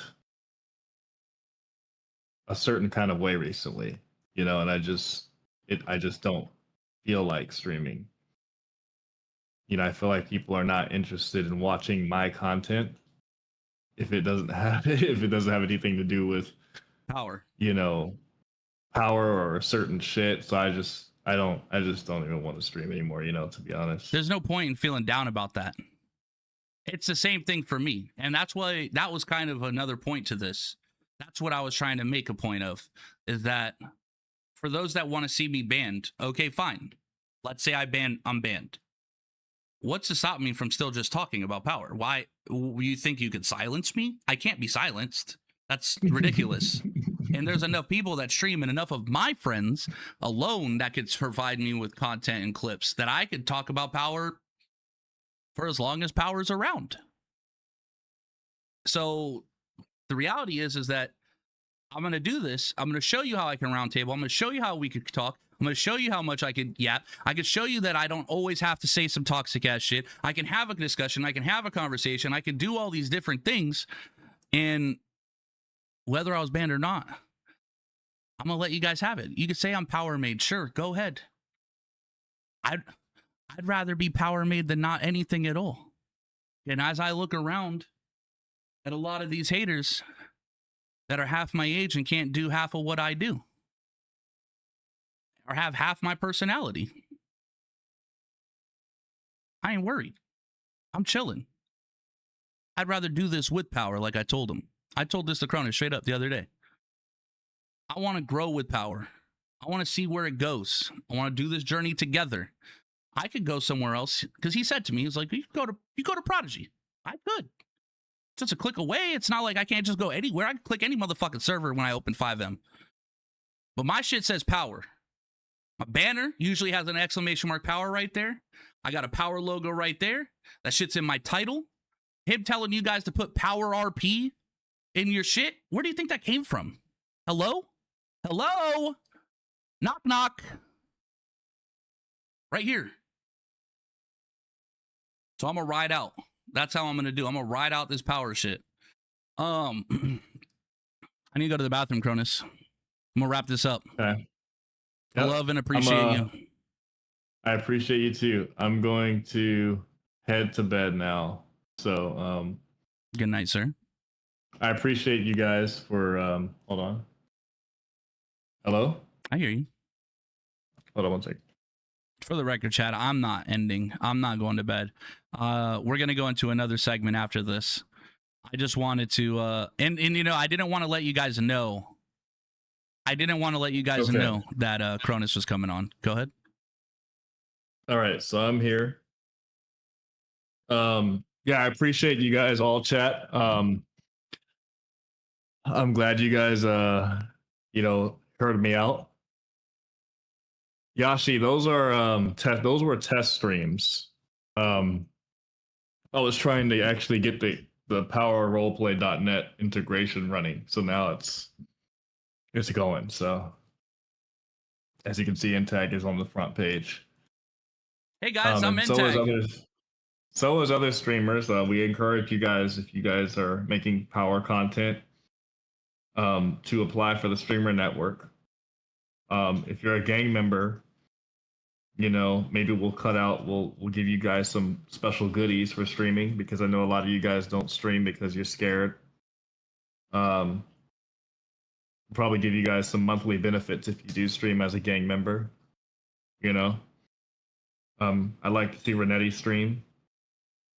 I like to see. I know Sammy Boo streams. I love Sammy, by the way. I ain't gonna lie to you, bro. Yeah, I Sammy, love you're that gonna woman. be on the front page. I love yeah. Sammy. Awesome chick. Great personality. She is. Also, I would definitely.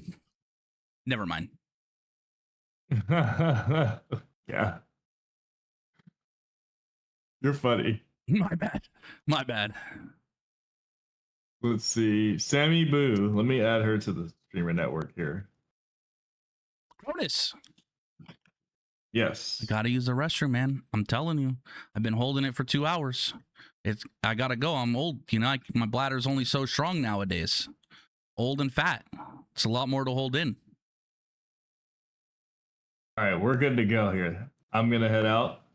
I appreciate you, NTAG. Thank you for pulling me in and talking to me. No, I appreciate you, man.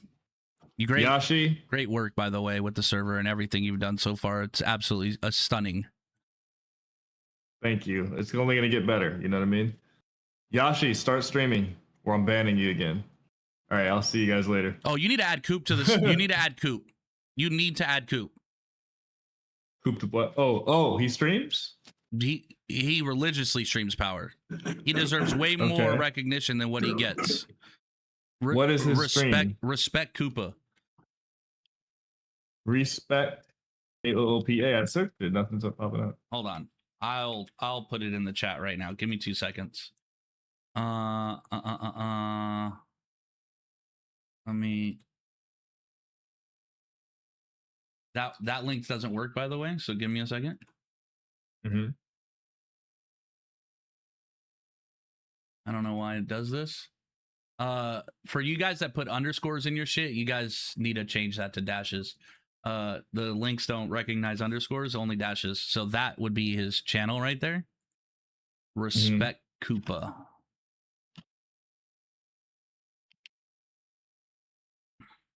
I can actually DM it to you as well. Okay. Oh yeah, he does. Yeah. Yeah, he religiously does. He's he all saints and gang shit, and you know, yeah, he's good. He's a bit of a boomer, so I'm gonna have to explain to him the Power RP thing. Around, just so you know, in my community, we don't call him Respect Koopa. We call him Koopa Kinte. Koopa Kinte in this bitch.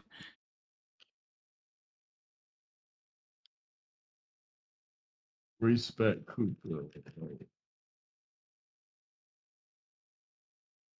All right. I will see you guys. I know you gotta use the restroom. I will talk to you guys soon. Bye, Cronus. Have a good night. Thank you. Good night, everybody. Peace, Cronus.